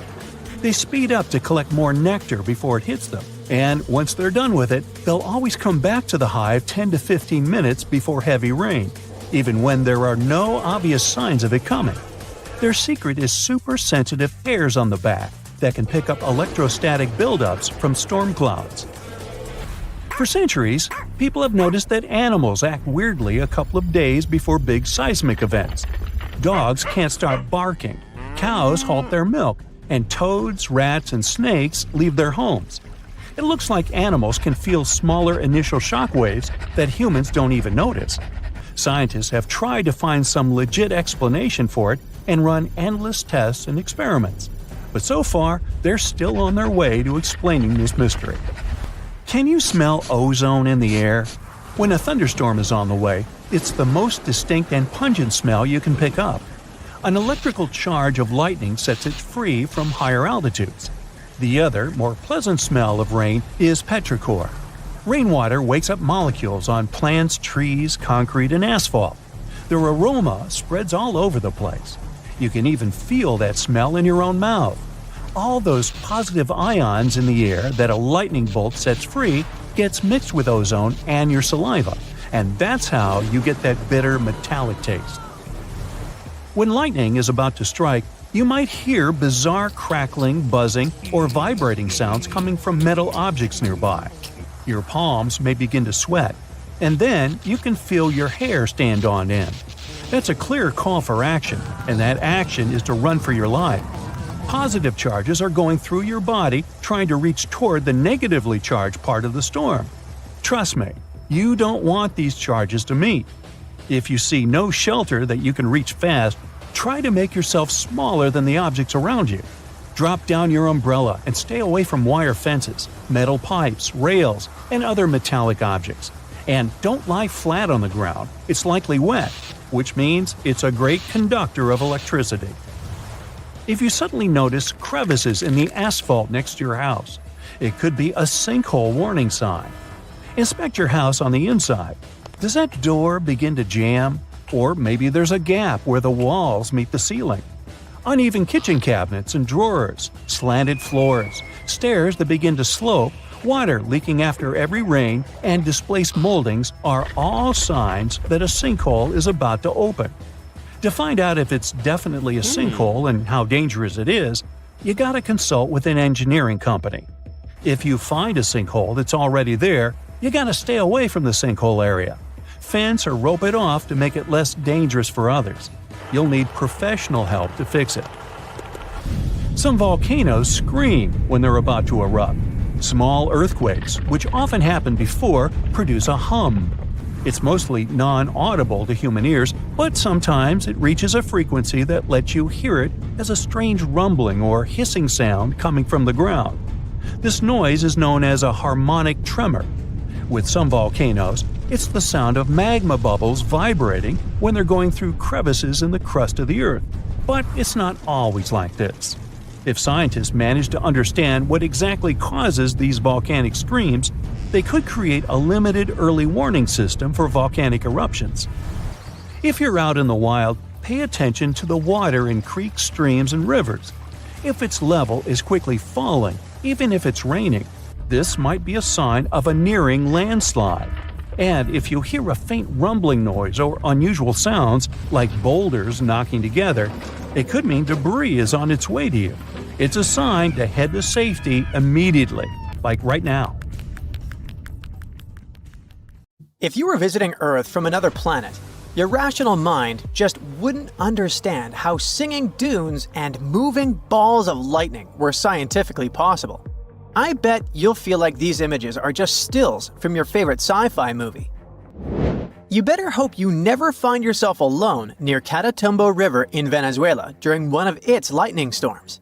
Because if you were, you'd be surprised to find out that lightning works both ways, meaning it can come from the sky and from the ground. Terrifying, I know. Scientists think that in this case, it probably happens because of a high presence of uranium in the bedrock. But it can also happen due to cold and warm air currents that meet around that area. This makes the electric field get all charged up and the bolt flips, traveling from ground to cloud. Scientists even have a fancy name for it: upward lightning. This special place called Catatumbo River became famous because of its light shows. Actually, the name means House of Thunder in the local language. This phenomenon happens for up to 160 nights a year, and it can last around 9 hours a day. When scientists counted, they realized that the area could produce anything from 16 to 40 flashes of lightning per minute. Now, you've probably heard of Marco Polo, the 13th century Venetian merchant and world traveler. Well, in one of his voyages, he came across what he could only describe as singing dunes. The dunes literally started rumbling, like they were playing drums, and freaked him out so much he thought it was the works of evil, invisible entities messing with him. Fast forward to our times, and scientists have discovered how sand dunes produce these rumbles. A team of scientists studied a singing dune in Morocco. They chose a large, crescent-shaped one that makes noise all year round. If the wind is right, this dune can sing a few times every afternoon. It turns out that the wind forces sand to accumulate at the top of the dune until the angle of the slope reaches a tipping point of about 35 degrees. This accumulated sand drops down like an avalanche, and that's what produces a sound.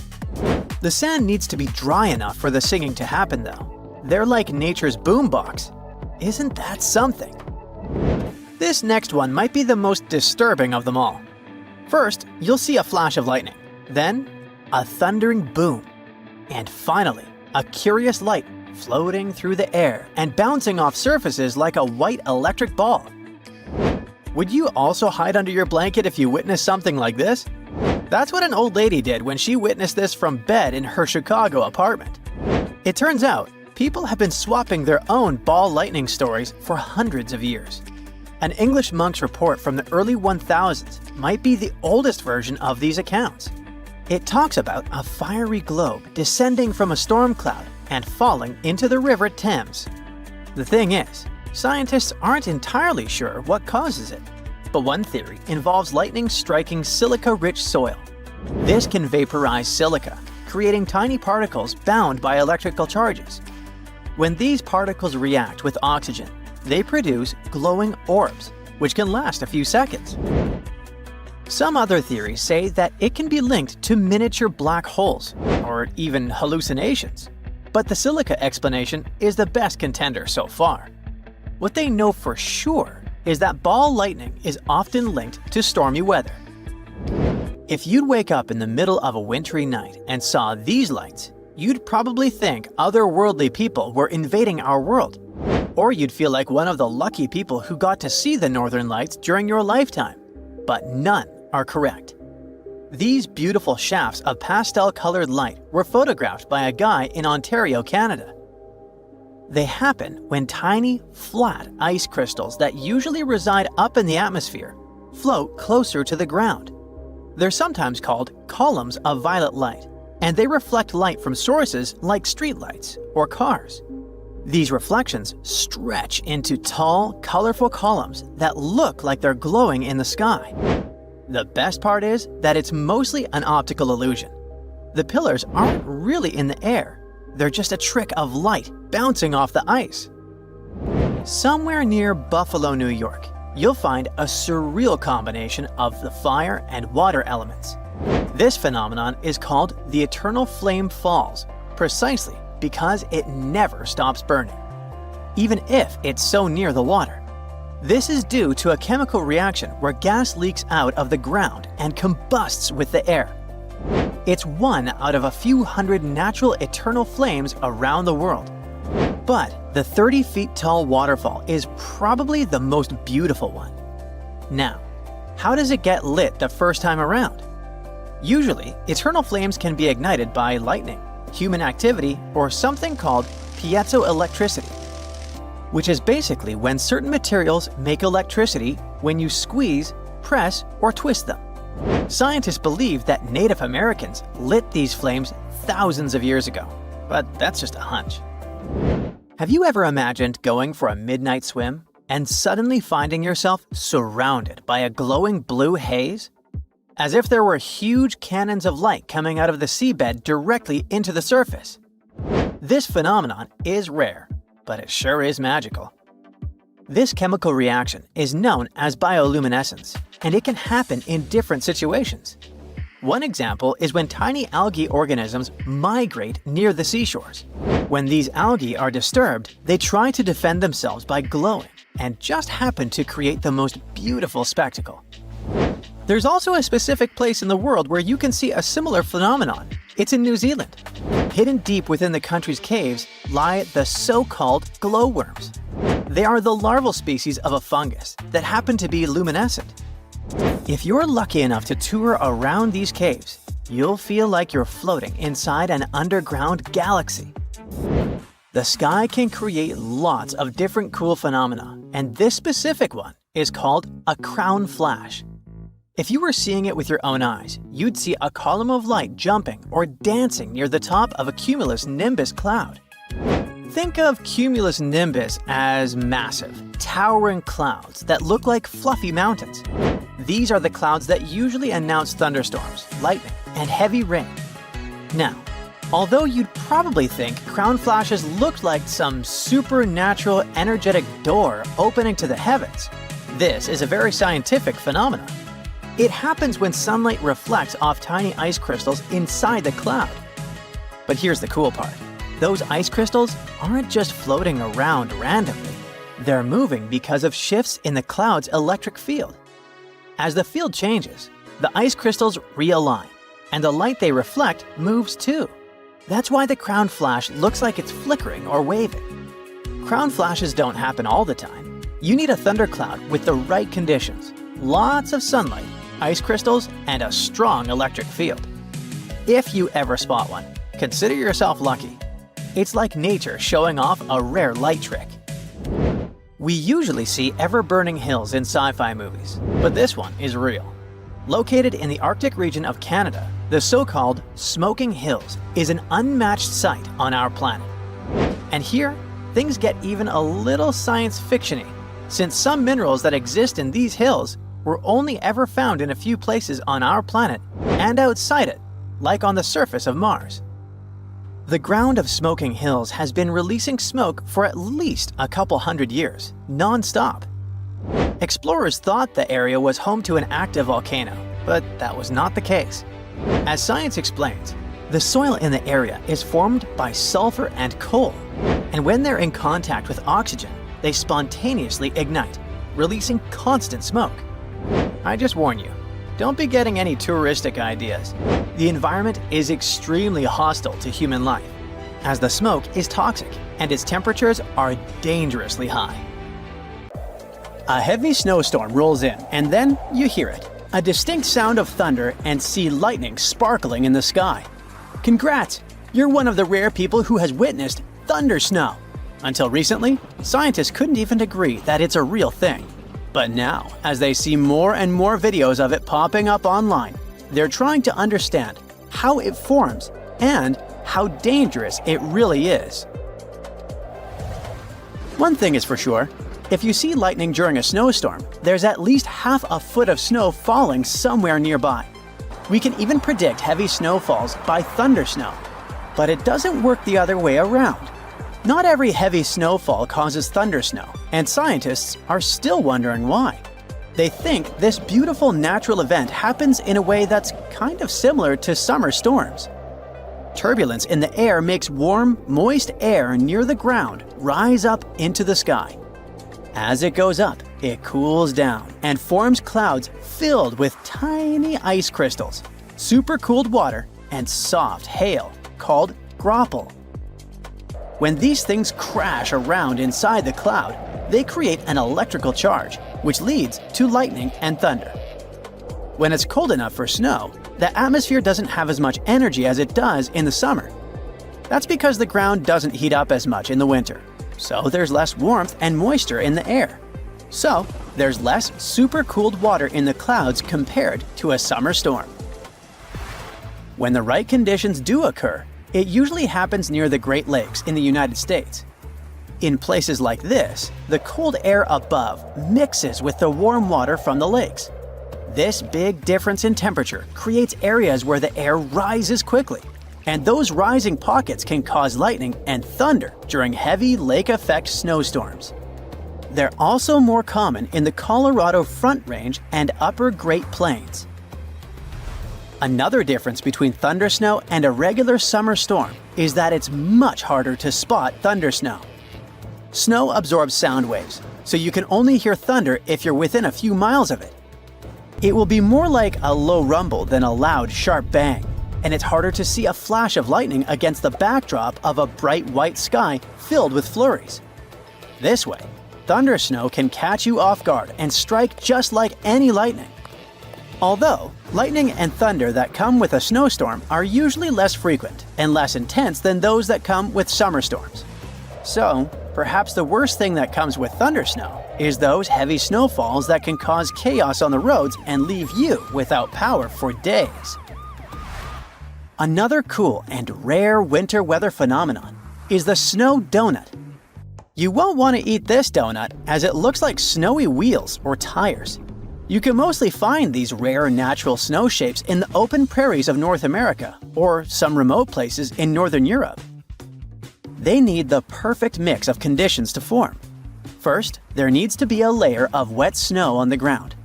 The surface has to be something the wet snow can't stick to, like ice or very soft, powdery snow. Then, a strong but gentle wind or gravity on a hill has to push the snow just right. As the snow moves, it rolls up like a carpet and forms a big donut with a hole in the middle. Ever heard of the red lightning called sprites?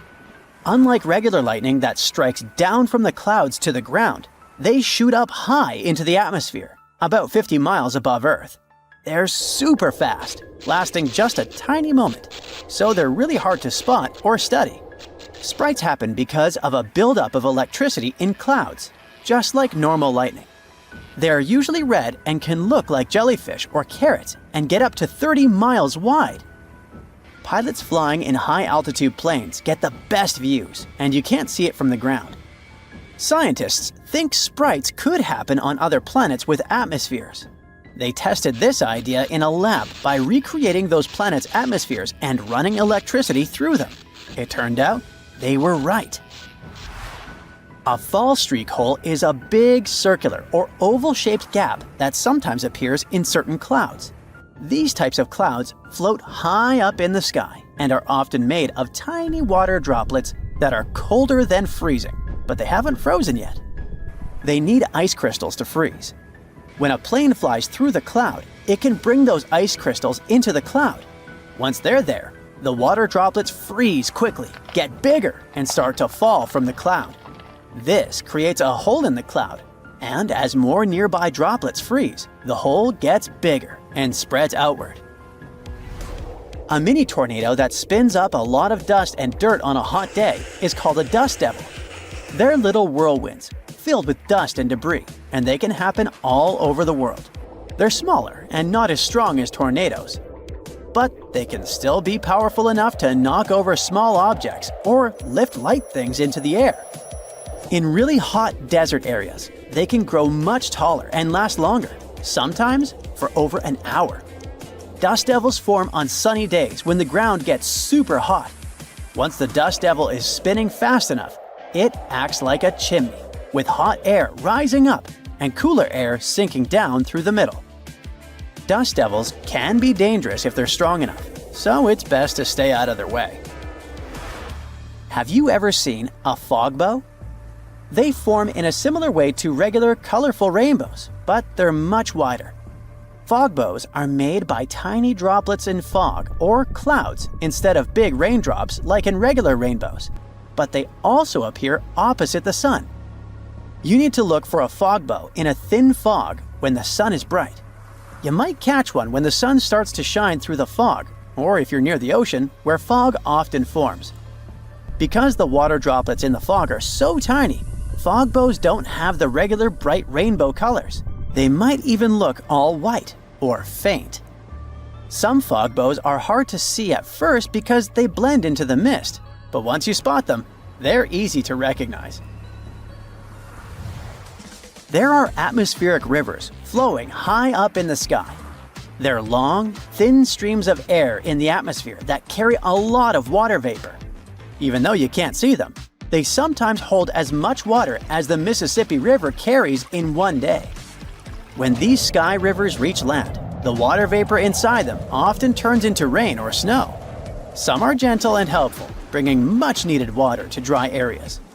But the really big and powerful ones can cause heavy rainstorms or snowstorms. If they stop moving over certain areas, they can lead to flooding, mudslides, and other problems. One famous atmospheric river is called the Pineapple Express. It gets its name because it pulls warm, wet air all the way from tropical areas near Hawaii to places like the US West Coast. Cumulus clouds are some of the strangest and coolest ones in the sky, looking like big, fluffy pouches or bubbles. Their shape can change a lot.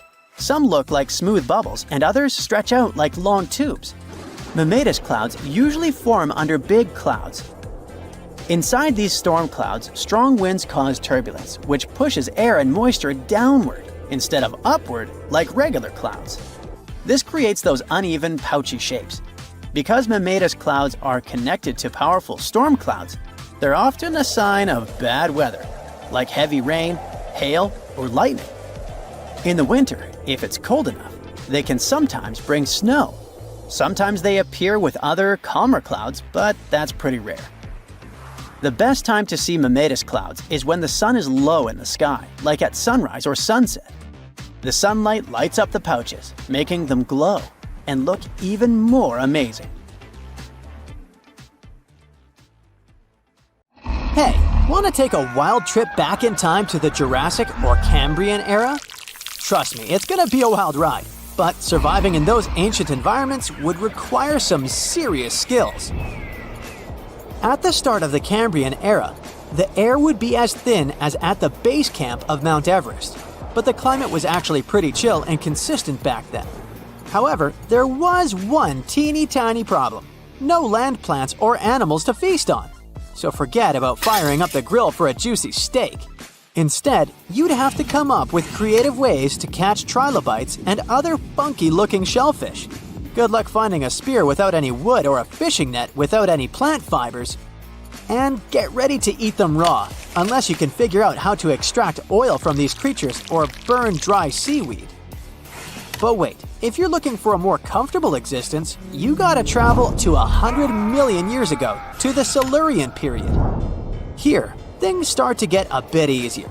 The air is still thin, but there's a bit more oxygen to go around. Plus, the climate is warmer and cozier. Simple land plants have finally made their debut. Not only that, but the first bony fish also show up on the scene, so you might actually find something more palatable to munch on. Just watch out for those prehistoric millipedes and spider-like creatures that share the land with you. They might not be the best dinner companions. Yeah, it all sounds fun and feasible, but let's talk a bit more about this crazy idea of instant transportation. If you magically appeared in a different time, the first thing you'd have to worry about is the amount of oxygen in the air. Now, looking at that fancy graph up there, it's pretty clear that oxygen levels used to be super low before about 0.85 billion years ago. Like, we're talking just a few % of the atmosphere. And there wasn't even any O2 in the air until this event called the Great Oxygenation happened about 2.3 billion years ago. So if you ended up back then, surviving would totally depend on how fit you are. If the oxygen concentration was less than 10%, you'd probably pass out, but not pass away. If it was just above 10%, you might be able to function, but you wouldn't exactly be living your best life. Based on oxygen alone, it seems like you could survive if you showed up around 0.75 billion years ago, give or take a few million years. Now let's talk about the cool stuff on land. The first land plants didn't show up until around 450 million years ago during the Ordovician period. Before that, there were some large algae hanging around, mostly in the range of 500 to 600 million years ago. But there wasn't a whole lot going on until those land plants came along. Other forms of life didn't start showing up on land until closer to 300 to 400 million years ago. But there was this critter, a myriapod, that lived around 428 million years ago, and it was one of the earliest land dwellers. I mean, if you lived back then, you'd have to come up with fancy recipes featuring myriapods. Not exactly mouth-watering. Don't worry if you find yourself back in time before all that land action. Around 500 to 600 million years ago, the oceans were teeming with life. There were these creatures called the Ediacaran fauna, and they were some of the first well-preserved organisms. Some of them probably hung out in the shallow areas near the shore, so you might be able to get your hands on them for a meal. But remember, there weren't any land plants yet, so you'd probably have to eat them raw and with no potatoes on the side. You'd have a sort of prehistoric sashimi on your plate. Now, around 500 million years ago, things started to get really interesting in the oceans after something called the Cambrian explosion. If you ended up in the Cambrian period, you'd have all sorts of weird animals to catch in the coastal zones. Check out the fossils from the Burgess Shale for some wild ideas. Look at these brachiopods, arthropods, and even worm-like critters. But again, no woody land plants at this point, so your meals would mostly consist of raw arthropods and algae. Alrighty, let's dive into the nitty-gritty of ice ages. It's when the Earth gets super chilly for a ridiculously long time, like millions and millions of years. This causes giant ice sheets and glaciers to spread all over the place, covering massive areas of the planet's surface. Believe it or not, our planet has experienced at least 5 major ice ages. The very first one happened about 2 billion years ago and lasted for 300 million years. The most recent ice age kicked off at around 2.6 million years ago, and we're technically still in it. So, we're in the middle of an ice age, but we're not currently living in an icy wonderland. That's because we're currently in an interglacial period. During an ice age, temperatures go through ups and downs. When it's warmer, those ice sheets and glaciers start to melt, creating what we call interglacials. And when it gets colder, they expand again, which we call glacials. So right now, we're enjoying the warm interglacial period of the most recent ice age, which kicked off around 11,000 years ago. When people mention the Ice Age, they're usually talking about the last glacial period that started around 115,000 years ago and ended roughly 11,000 years ago when our current interglacial period began. During that glacial period, things were way cooler than they are now. At its peak, when ice sheets covered most of North America, the average global temperature was about 46 degrees Fahrenheit. That's a whole 11 degrees Fahrenheit cooler than today's global average temperature. That temperature difference may not seem like much, but it was enough to turn most of North America and Eurasia into ice-covered landscapes. The Earth was also a lot drier, and sea levels were way lower because most of the water was trapped in those ice sheets. We're talking vast steppes, dry, grassy plains as far as the eye can see. And let's not forget about the savannas, warm, grassy plains, and deserts that were also part of the icy scene. During the Ice Age, there were some familiar critters roaming around, like brown bears, caribou, and wolves. But there were also some mega cool creatures that sadly went extinct when the Ice Age came to an end. We're talking mammoths, mastodons, saber-toothed cats, and giant ground sloths. Now, there are a bunch of theories floating around about why these magnificent beasts bit the dust. One idea is that us humans hunted them into extinction when we crossed paths with these megafauna. Our species, Homo sapiens, actually survived the Ice Age. We've been kicking it on this planet for around 300,000 years now, starting out in Africa and then spreading our awesomeness all over the globe. Some of our ancestors stayed put in Africa and didn't experience the full icy effects. Others ventured into different parts of the world, even braving the freezing cold of Europe's glacial environments. But we weren't the only ones out there. At the beginning of the Ice Age, there were other hominids, our closer relatives, scattered across Eurasia. We had the Neanderthals chilling in Europe, and the mysterious Denisovans hanging out in Asia. Sadly, both of these groups seems to have vanished before the Ice Age wrapped up. Now, there are countless theories about how our species managed to survive the Ice Age while our hominin buddies didn't make it. Some believe it's because we're ridiculously adaptable and used our social skills, communication, and nifty tools to our advantage. And get this, humans didn't just hunker down during the Ice Age. Nope, we explored new territories and made ourselves at home. For the longest time, folks thought humans didn't set foot in North America until after the ice sheets started melting. Fossilized footprints discovered at White Sands National Park in New Mexico prove that humans have been rocking it in North America for at least 23,000 years, right around the peak of the last ice age. Hurricanes can be a lot scarier than we often realize, especially since they can actually trigger earthquakes. This surprising and frightening phenomenon, known as stormquakes, was discovered completely by accident not too long ago. It started with scientists trying to find out more about low-frequency earthquakes. We're talking about those earthquakes that are so weak that we can't actually feel the tremor. See, beneath our feet, the Earth is constantly vibrating in subtle, unceasing ways that we can't hear or see without the right equipment. This geologic hum, so to speak, is driven by the movement of oceans, which covers about 70% of our planet's surface. Scientists have found that this hum may actually provide useful records of environmental happenings. To figure out where it's coming from, experts use equipment known as seismometers. You can think of these devices as little ears pressed to the ground. They can pick up all sorts of vibrations, like fans jumping up and down at their idol's concert, airplanes flying by, or even super distant earthquakes shaking the ground.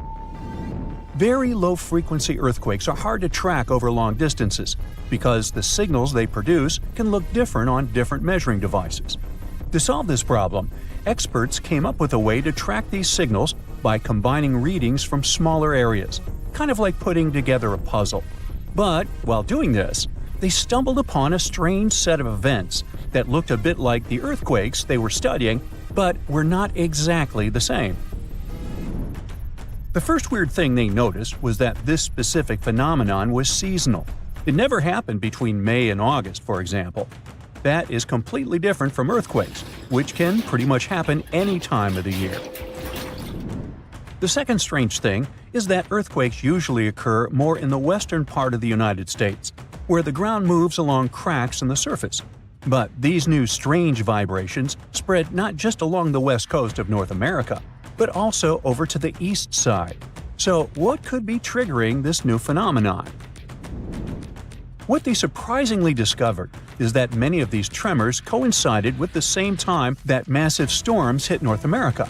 So we are essentially talking about a chain reaction. What happens is that during a specific season, hurricanes or heavy storms can transfer energy into the oceans, creating very strong waves. These waves then interact with the solid Earth, producing intense seismic activity. These bursts of energy that are born from massive storms can radiate thousands of miles across continents, leading to what we now call stormquakes. It is believed that this phenomenon can trigger earthquakes at a magnitude of up to 3.5 on the Richter scale. This means it can be felt by many people, but normally doesn't cause any damage. But that doesn't mean we can all be relaxed now, as ocean waters can indeed increase the intensity of hurricanes. Just like what happened with the frightening Hurricane Milton, which recently left a path of destruction across Florida. The blue-purplish zone you're looking at is Hurricane Milton, seen from a satellite perspective. On October 9th, this hurricane sustained winds of 155 miles per hour and lashed the region with heavy rainfall, damaging winds, and life-threatening storm surges. Estimates show that the losses could be up to $34 billion, which could make it one of the costliest storms in United States history. What happened with Hurricane Milton was pretty tricky. It all started with some record hot water in the Gulf of Mexico. That warm water acted like a power-up, giving this hurricane the energy it needed to grow. And then, there was also this process called eye wall replacement that helped it get bigger too. We'll get to that in a moment. So as Hurricane Milton approached the coast, something unusual happened. It crossed paths with a fast-moving air current called the jet stream, which flows high up in the atmosphere. Now normally, the winds in the northern and northwest parts of a hurricane are not as strong as those in other areas.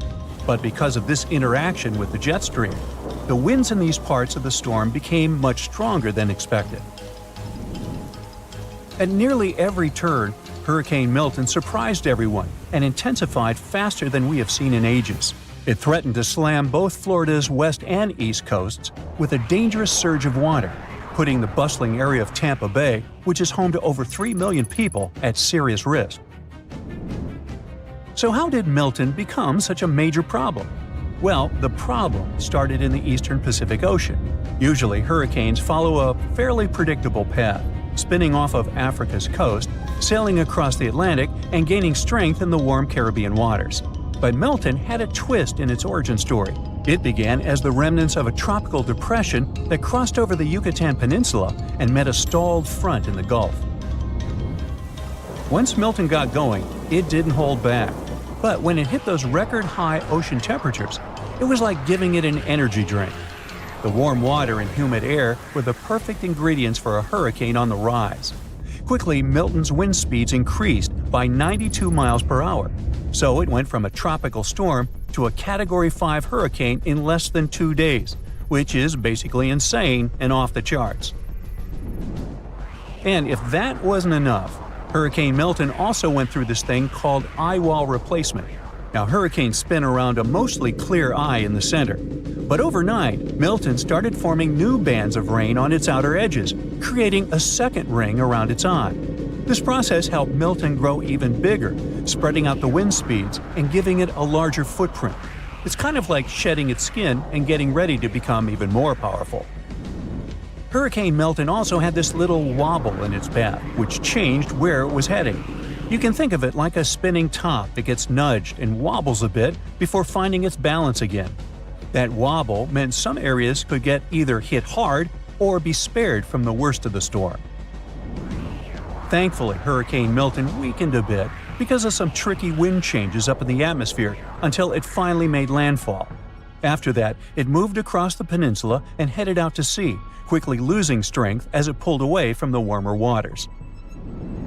Now, even though the damage was significant, the good news, if you can call it that, is that experts were honestly expecting things to be way worse.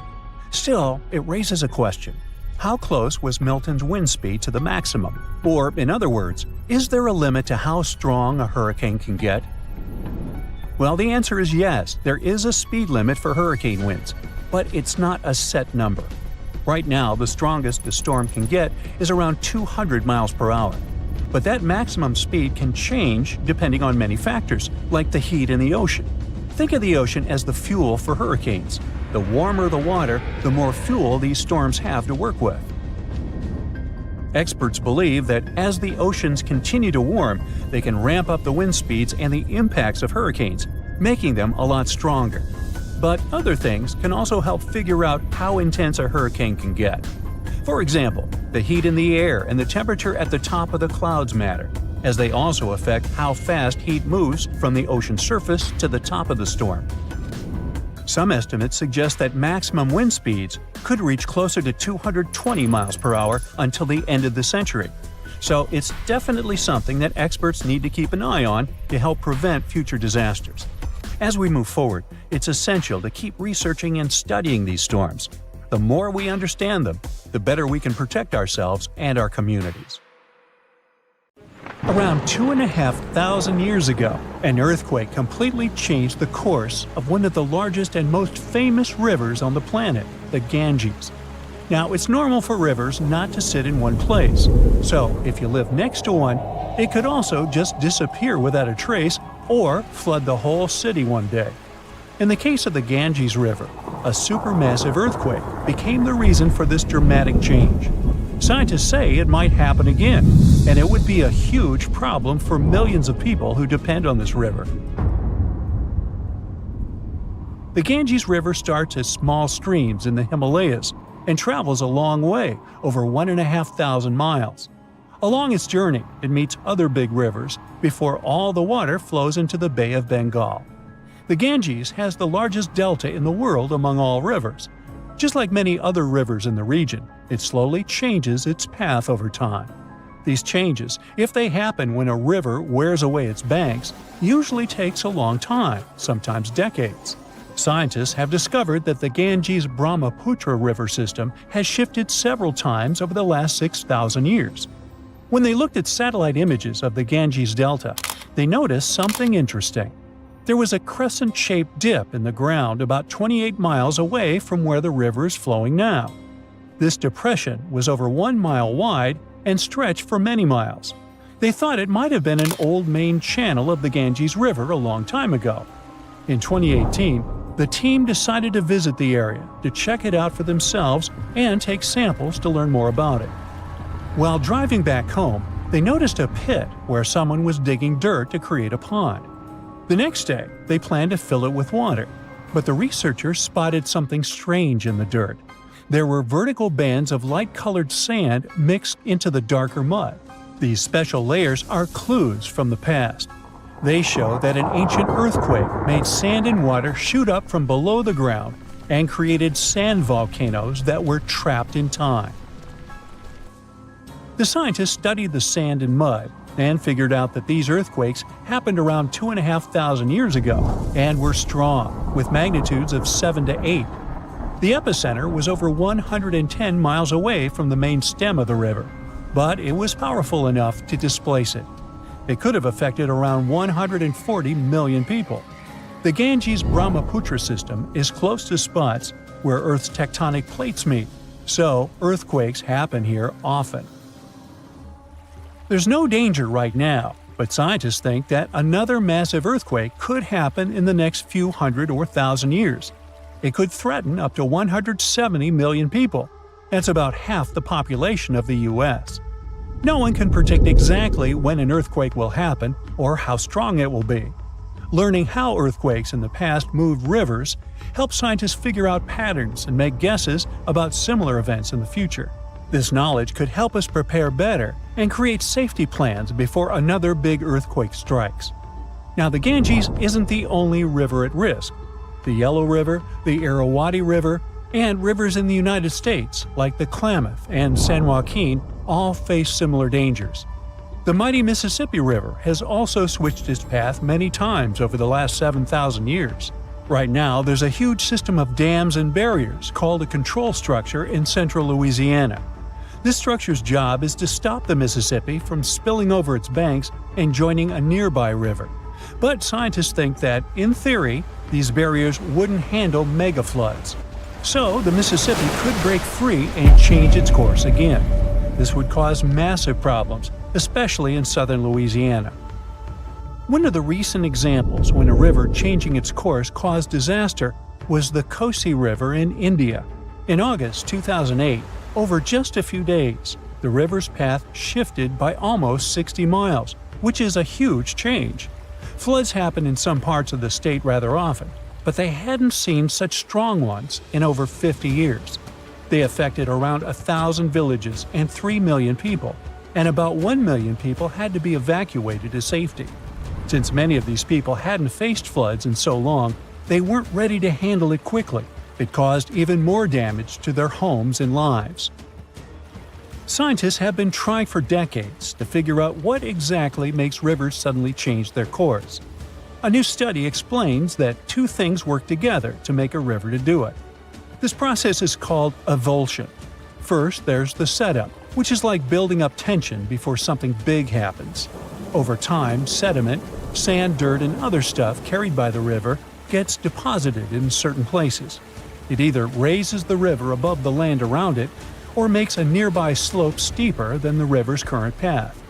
Then there's the trigger, which is like the final straw that makes everything happen. This trigger could be a big flood, an earthquake, or even something like a pile of logs blocking the water.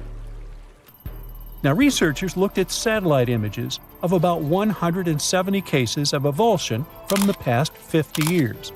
They noticed these events happen most often near river mouths and near mountains. Rivers were about 3 times more likely to change course in these places than in the areas between them. They also studied 58 river channels in detail, using super clear maps to measure super elevation. That's how high the river is compared to the land around it. They also measured slope advantage. That's how steep a new path might be compared to the river's current one. They found that near mountains, rivers often pile up so much sediment that they become super elevated and spill over. But near river mouths, like in deltas, rivers need a steep slope advantage to break through the mud and form a new path. These two factors work together like a seesaw. If one is stronger, the other doesn't need to be as strong for an avulsion to happen. To figure out where a river might go if it changes course, the researchers created a smart computer algorithm. This tool uses maps to measure the terrain's steepness and the river's flow to predict where the river might move. They tested it on 10 past avulsions, and it correctly guessed the path every single time. Scientists hope they could use these findings to protect people living near rivers from sudden floods. Rivers changing course played a big role in creating one of the first organized administration systems in the world. Scientists found clues for this in the territory of ancient Mesopotamia. This name means the land between two rivers, and it was between the rivers Tigris and the Euphrates. People living there relied on these rivers for water, food, and transportation. Scientists wanted to figure out how these sudden changes in these rivers affected ancient people. To do this, they used 2 kinds of maps. The archaeological maps show how ancient cities grew over time, including what types of buildings people built. Certain buildings, like big palaces or city walls, could show when each city first had an organized administration. The second kind of map showed where the Tigris and Euphrates rivers flowed long ago. They often shifted, sometimes slowly, and sometimes very quickly and dramatically. Around the year 5000 BCE, Mesopotamia started to become drier and farming became harder. Farmers had to grow their crops near rivers, where they could use the natural floods to water their fields or dig little channels to bring river water to their plants. Because farming was so important, towns and cities grew near the rivers too, so people could stay close to their food. But when a river suddenly changed its course, people didn't give up. They worked together to dig long canals to bring water from the new river path back to their fields. The canals helped them get water again, and the administration buildings showed they were organizing as a community to solve big problems together. The snowpack over your head splits in 2 right in front of your eyes and starts tumbling down in the frozen slope to its resting place far, far below. Anything in its way is crushed under the immense mass of snow and debris. You're witnessing an avalanche, one of the most dangerous natural disasters. But what if I tell you about another kind of avalanche, no less blood-chilling than the mountain one? And the most bizarre thing about it is that it occurs underwater. Underwater avalanches are powerful and disastrous natural phenomena, often much more dangerous than land ones. They have the potential to wreak havoc on the entire planet, leading to catastrophic consequences. The most alarming thing? They occur all the time under the surface of the ocean, impossible to see, predict, and extremely difficult to measure. Such avalanches can get 100 times larger than land ones, and they pose a great risk to the world's communications. capable of leaving the entire planet without the internet. But we'll talk about it a bit later. First, let's go 60,000 years back into the past. We're near the northwest coast of Africa, ready to witness the colossal scale and devastating impact of a ginormous underwater avalanche. It started as a quite small underwater landslide in the Agadir Canyon. At first, it was just 0.35 cubic miles of material, but in no time, this mass increased more than 100 times in size while traveling across the Atlantic Ocean floor. As the avalanche sped up and grew, it picked up gravel, sand, rocks, and mud. It carved a devastating path through one of the world's largest submarine canyons, wiping out all forms of animal and plant life on its way. The disastrous flow was so powerful that it literally eroded a 250-mile stretch of the canyon, cutting hundreds of feet into its sides and damaging a total area of 1,740 square miles. That's the area of more than 3.5 New York cities.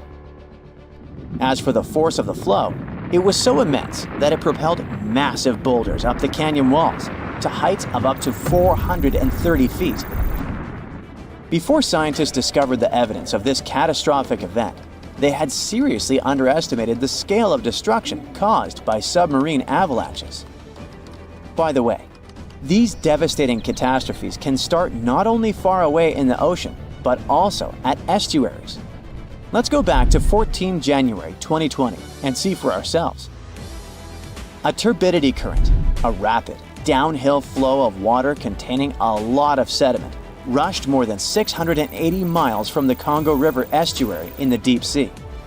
This current appeared due to two factors: terrible flooding along the Congo River in late December 2019 and unusually large spring tides.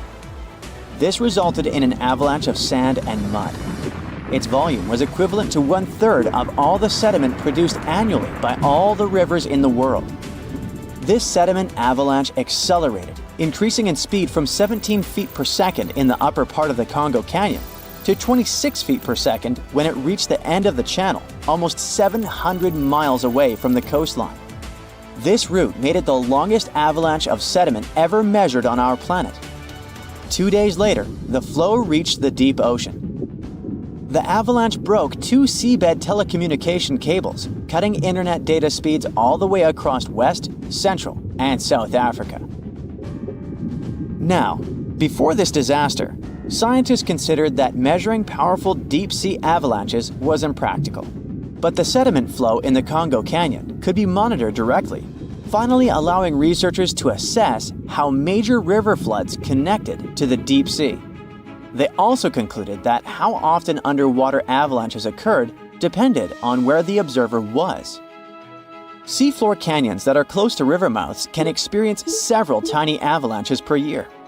Other systems, far from river discharges like the Agadir Canyon, can only have one monster of an avalanche every 10,000 years or so. You're likely wondering, what can trigger an avalanche under the surface of the ocean? Well, earthquakes, typhoons, high tides, river floods, and even volcanic eruptions. And due to our changing climate, such events become more and more frequent and intense. At the same time, these triggers don't mean that an avalanche is bound to happen, nor do they relate to the scale of the event. See for yourself. In 1755, a powerful earthquake hit the coast of Portugal, wiping out large parts of Lisbon. Tens of thousands of people lost their lives during that disaster, but it only triggered a tiny underwater avalanche. And in 1929, a large earthquake off the coast of Newfoundland, Canada, triggered the largest underwater avalanche ever recorded. The flow traveled at a speed of 42 miles per hour, carrying boulders, sand, and mud. It snapped 11 seabed cables on its journey downhill. The avalanche was so powerful, it produced a tsunami that claimed the lives of 28 people along the coastline.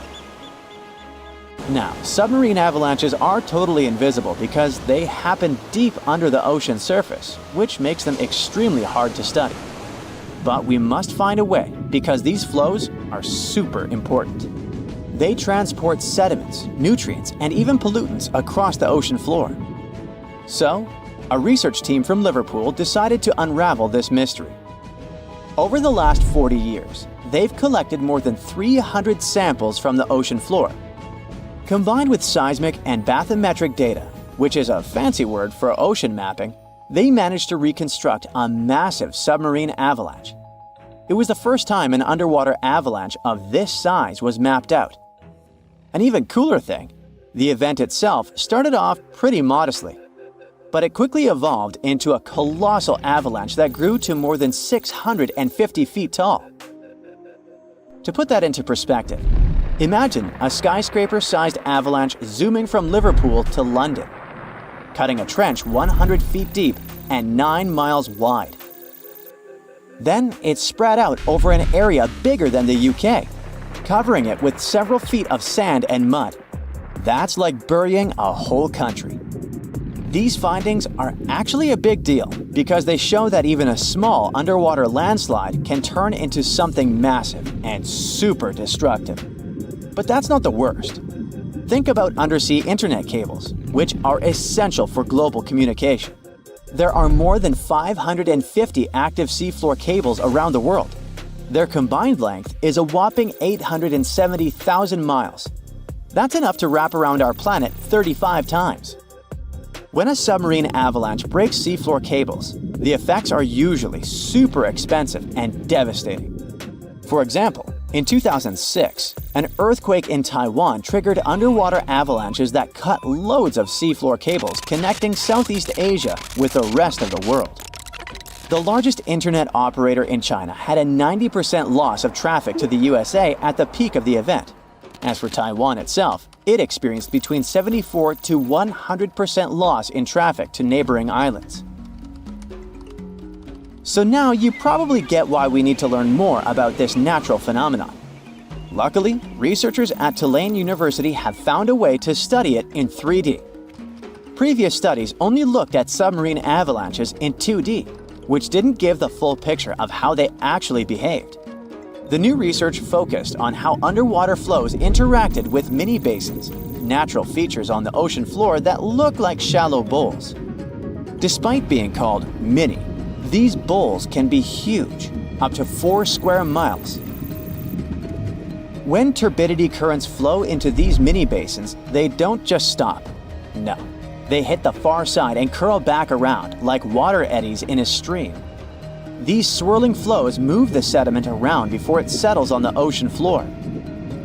The size of the mini basin and the speed of the flow can change how the current behaves. If the basin is big and the current is slow, it starts to fill up with sediment.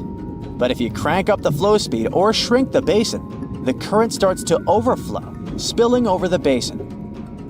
To study all this, the researchers created a mini version of a mini basin in a pool and used different speeds of flow to simulate turbidity currents. They even made their own sediment mixtures to see how different sizes of particles would behave. In the end, they managed to mimic real-life ocean conditions, but on a smaller, manageable scale. Pretty cool, huh? Back in the day, from 774 to 775, Earth got hit with a mega blast of radiation. This crazy burst of energy left its mark.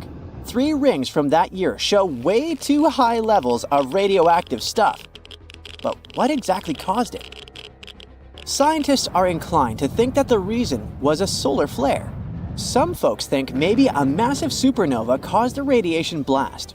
But astronomer Phil Plait says that if that had been the case, it would have had to be less than 1,000 light years away and would have been crazy bright. But there's no record of that happening. No bright, shiny Death Star in sight. After looking at the radioactive carbon and beryllium in tree rings, scientists ruled out a bunch of other possibilities. At first, they considered that it was a smash-up between neutron stars or a neutron star and a black hole. These types of crashes produce a super quick blast of gamma rays without any light show, which lines up best with the evidence. But these kinds of collisions are super rare. Plait thinks it's kinda unlikely that this is the answer. He figures we should only see one of these events in our galaxy about once every million years. So having one just 1,200 years ago seems pretty wild. Scientists are seriously worried about these rare events. If one happened closer to Earth, it could seriously mess up life on our planet. Even if it was thousands of light years away, a similar event today could cause chaos with all the fancy electronic systems we've come to rely on. So, it's a good thing those gamma-ray bursts are so rare, because if they were more common, Earth might be in for a rough ride. You may think that if our planet could withstand mega radiation blasts, it can easily withstand something less frightening. Let's say grasshoppers. Sorry to say that, but it's not exactly true. Back in 1874, during a hot summer in Kansas, things took a strange turn. Grasshoppers, or should I say locusts, invaded the Great Plains like nobody's business. They came down like a storm, blanketing houses, trees, and even poor trains passing by. These bugs were on a mission to cause chaos. Farmers had to scramble to protect their wells and just about anything else worth saving. Locusts landed everywhere, wreaking havoc on everything in sight. Even poor sheep lost their wool. Locusts even stripped paint off wagons and handles off pitchforks. This is how destructive they were. Livestock tried to fight back by eating them, but there were just too many of these insects. That year, those critters caused about $200 million in crop damage. The locust invasion was so tough, even the US Army stepped in to help. In the end, locusts began to disappear, sparing the plains from further devastation. Natural disasters can be even more unexpected than radiation blasts from space and locust invasions. Check this out. Back in June 2017, a reindeer herder up in northwest Siberia was minding their own business when they suddenly heard a crazy loud blast and saw smoke shooting up from the ground. If that happened to me, I'd need to change my pants. Sorry. Later on, they found this huge hole that was like 23 feet wide and nearly 65 feet deep and was surrounded by chunks of ice and dirt. It turned out that there were over 17 such black holes in the area. They were filled with peaty water and shrouded in mystery. Some folks thought those were sinkholes. Others were sure they were left by top-secret device tests or even a bunch of meteorites. Now, the latest idea is that these holes are actually craters caused by the Arctic warming up and melting the frozen ground. The theory states that as the ground thaws, gas pockets trapped beneath the surface burst through, creating such dramatic holes. Apparently, these eerie craters have been showing up in specific spots in Siberia where ancient geological faults have been leaking out hot natural gas for ages.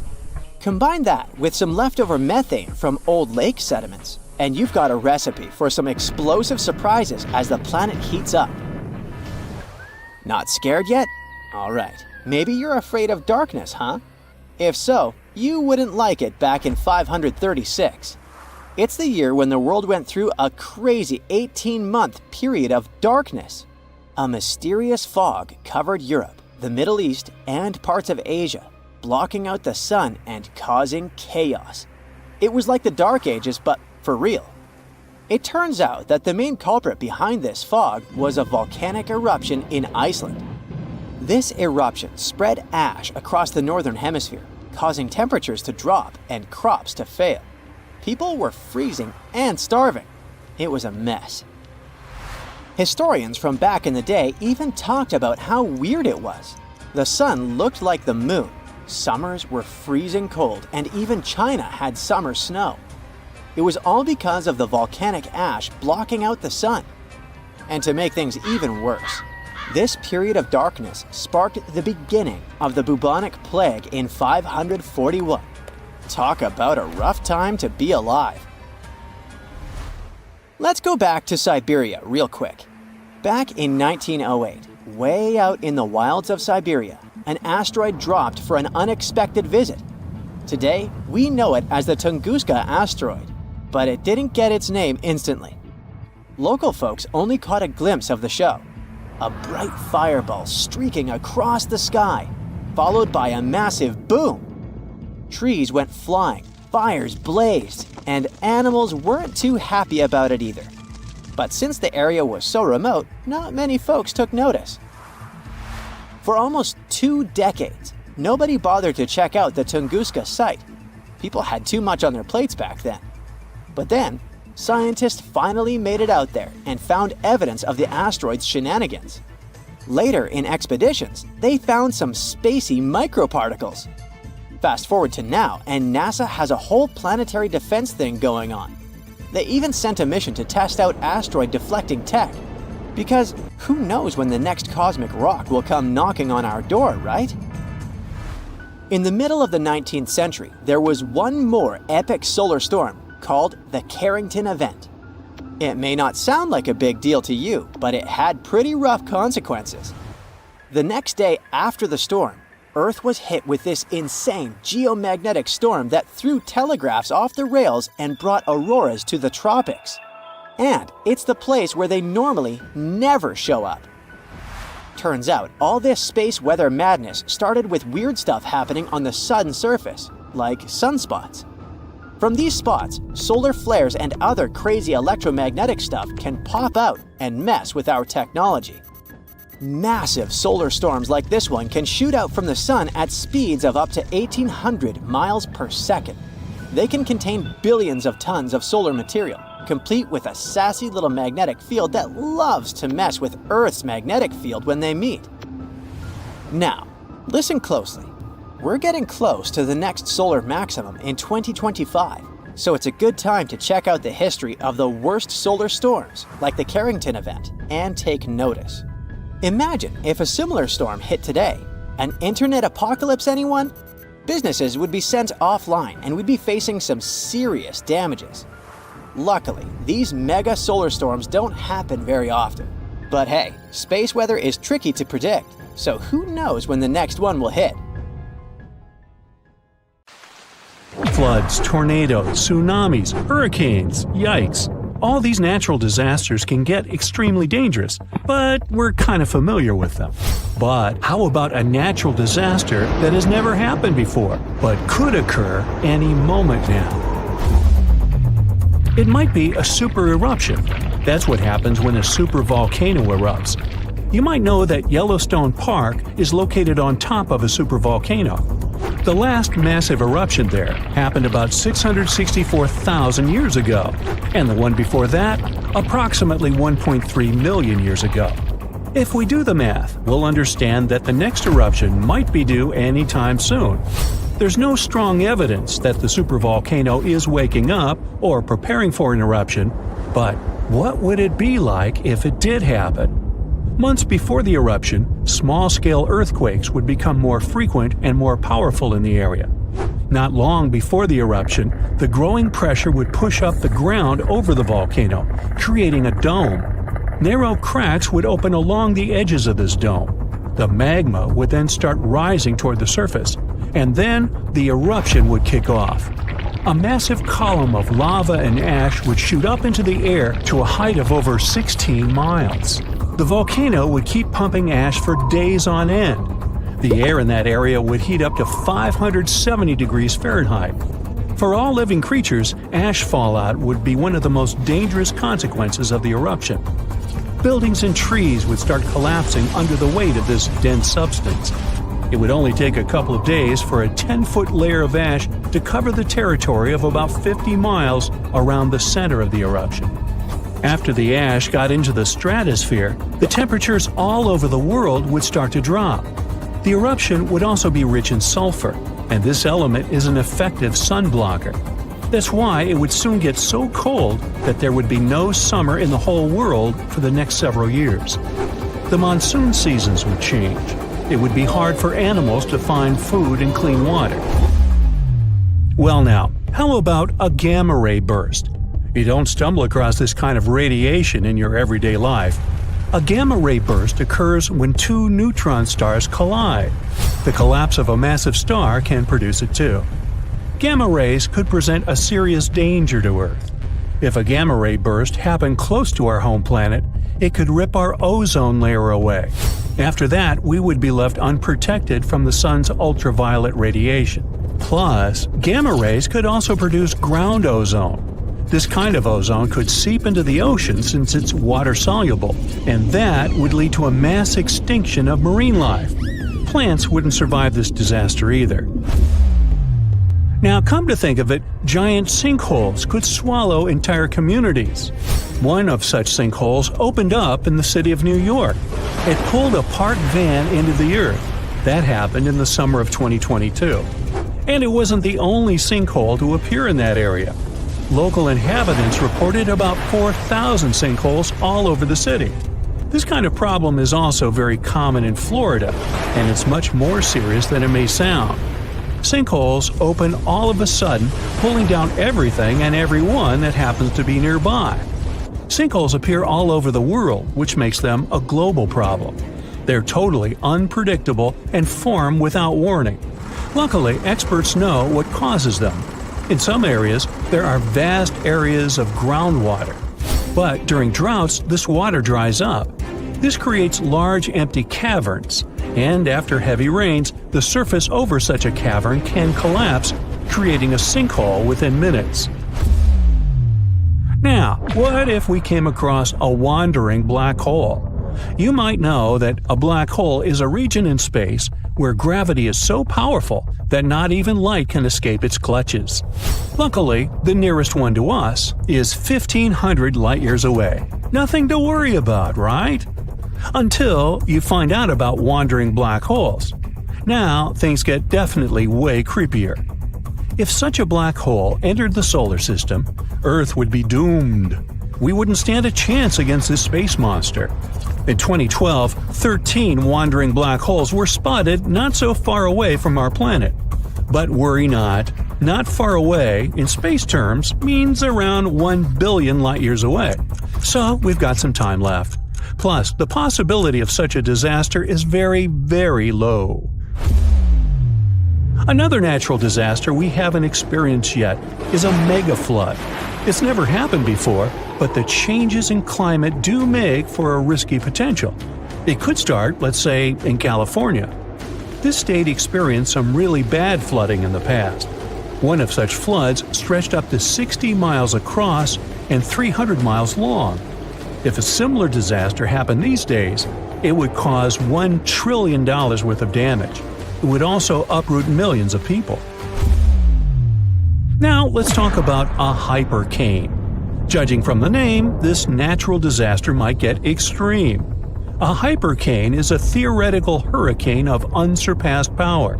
It would occur if the ocean became overheated as a result of climate change, or because of a massive volcanic eruption. In any case, these conditions could create a hurricane that would stretch way beyond the lower stratosphere. And as you may guess, regular hurricanes don't do that. The hypercane speed would reach 500 miles per hour. The pressure inside would be low enough not to let the hypercane to wear out as quickly as other hurricanes. The hypercane could last for weeks on end. But the worst thing? It could damage or even destroy part of Earth's ozone layer, and the hole could be the size of the entire North American continent. Now, this disaster did happen before. About 66 million years ago. I bet you know what I'm hinting at. Yep, that very meteor that supposedly wiped out dinosaurs off the face of the Earth. This 7-mile-wide space visitor was traveling at 67,000 miles per hour. As a result of the collision, 75% of all life on the planet disappeared, and winter reigned on Earth for 18 months. Want to know a secret? Meteors strike Earth all the time. Even more of them barely miss our planet. But it's also very hard to predict meteor strikes. Scientists miss a lot of them until they just nearly miss us. That's why experts are working on an early warning system that could prevent disasters. It could make meteor impacts less catastrophic, or at least allow people time to evacuate. It could also be our very own sun that would be responsible for another natural disaster. I'm talking about a massive solar flare. On the scale of damage to society, few catastrophes can compare to this event. It wouldn't destroy buildings like a tsunami or an earthquake. Neither would it end lives in the same way a supervolcano or meteor would. But it would cripple our entire way of life by destroying the whole electronic infrastructure of Earth. The cost of this disaster would reach trillions of dollars. It'd cause other infrastructures to fail. Communication, medicine, transportation, banking systems. Those would tumble like dominoes, and it would be incredibly hard to recover them. Earth would be left without electricity for years. There would be no electric light, no computers, no phones. Water supply systems would be out of order. There would be no food in supermarkets. There would be no electricity, and people wouldn't be able to reboot the already broken power grids.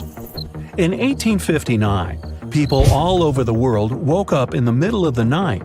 It was as light as during the day. The skies were illuminated with auroras, red, green, purple. They appeared even in the regions where no one had seen them before, like the Bahamas, Jamaica, or Hawaii. Telegraphs got electrically charged, even though they were disconnected. In many areas, fires started. That was when technology barely existed. But imagine the avalanche of problems a solar flare could cause today.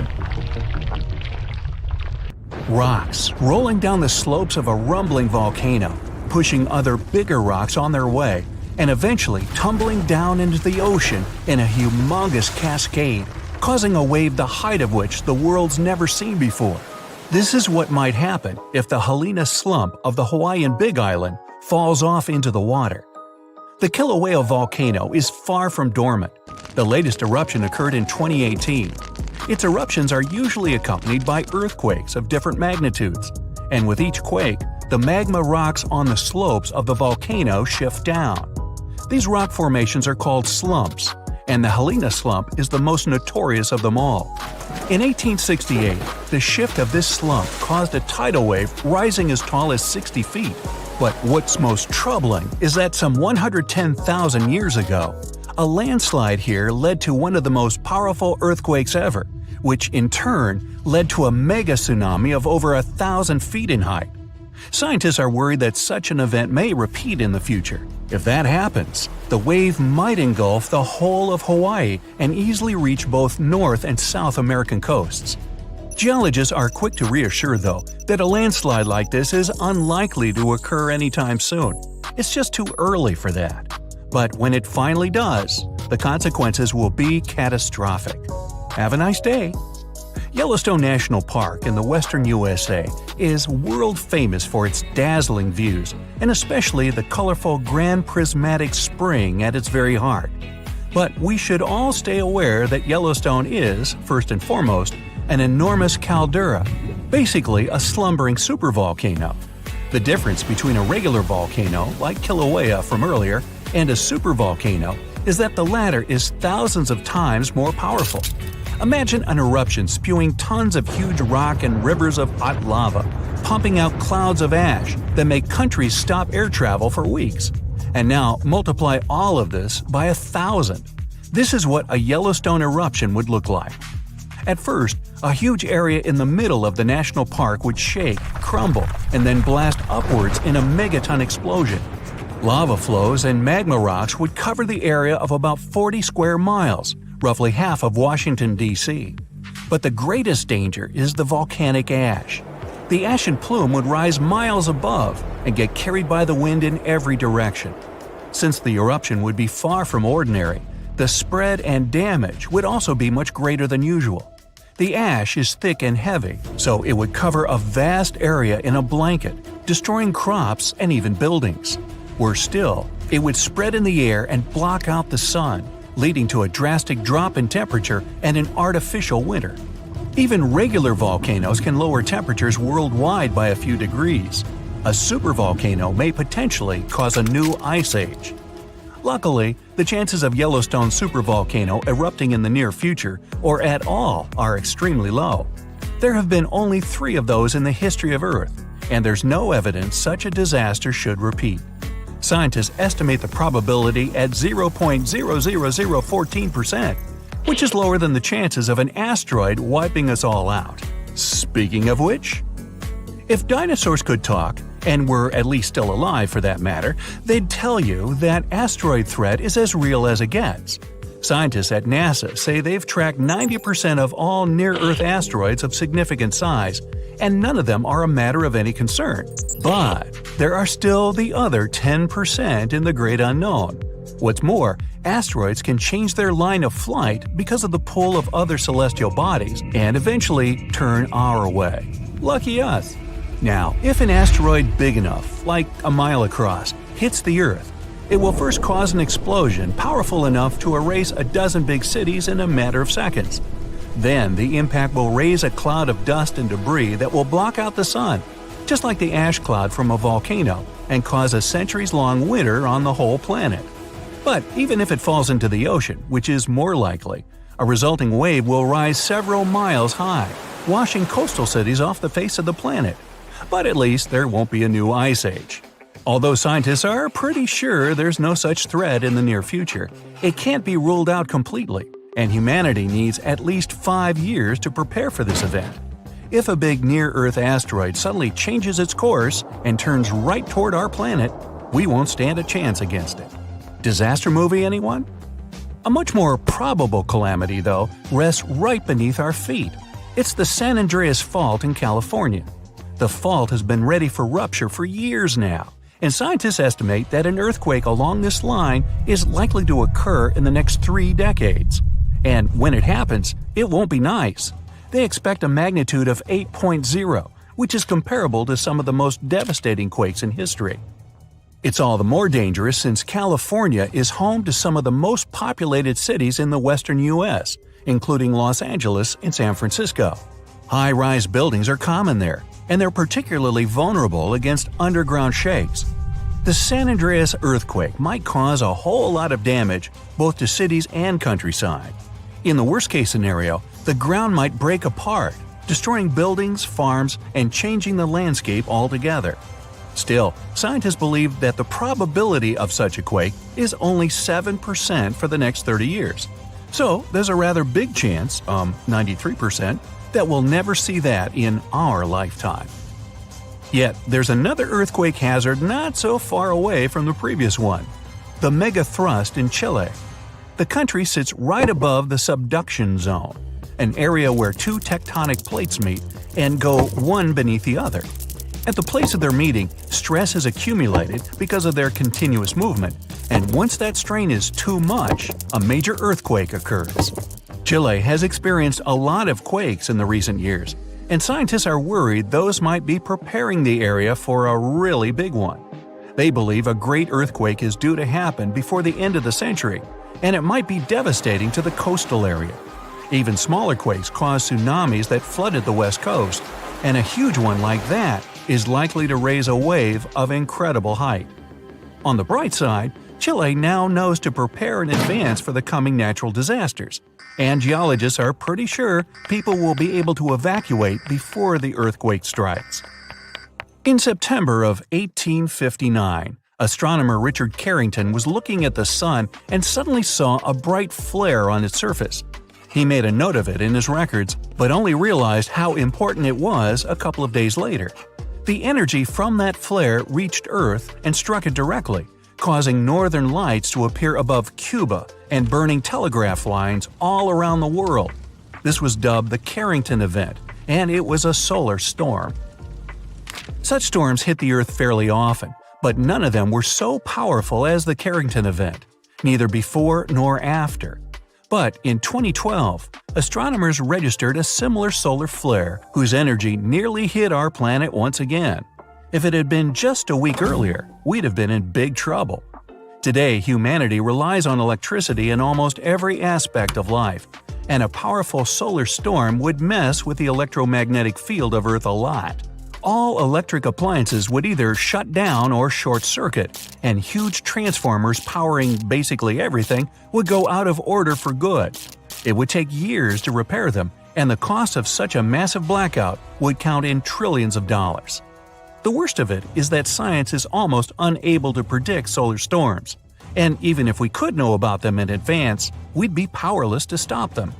The flare happens in a matter of seconds, and it takes about 8 minutes for the particles to reach the Earth's atmosphere, causing the disturbance. The power outage would come a bit later, in a day or so, when a massive cloud of plasma gets to our planet.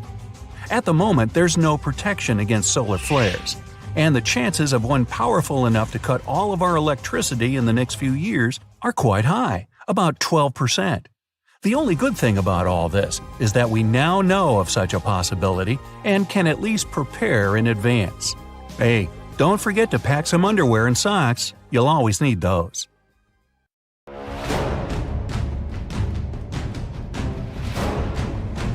The Boxing Day Tsunami, Indonesia. An undersea earthquake starts in the morning. Its tremors cause a series of tsunami waves. The largest reaches the height of the Arc de Triomphe in Paris.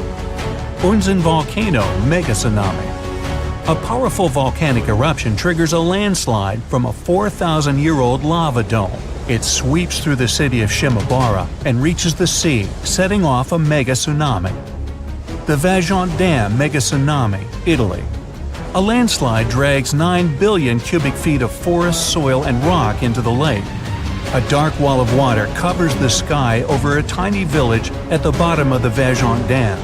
Then, with a deafening roar, the wave overtops the edge of the dam, taking out everything in its path. Mount St. Helens mega tsunami, USA.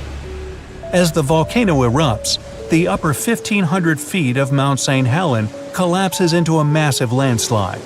Part of this avalanche plunges down into nearby Spirit Lake, which splashes the lake waters into a series of waves almost as tall as the Eiffel Tower.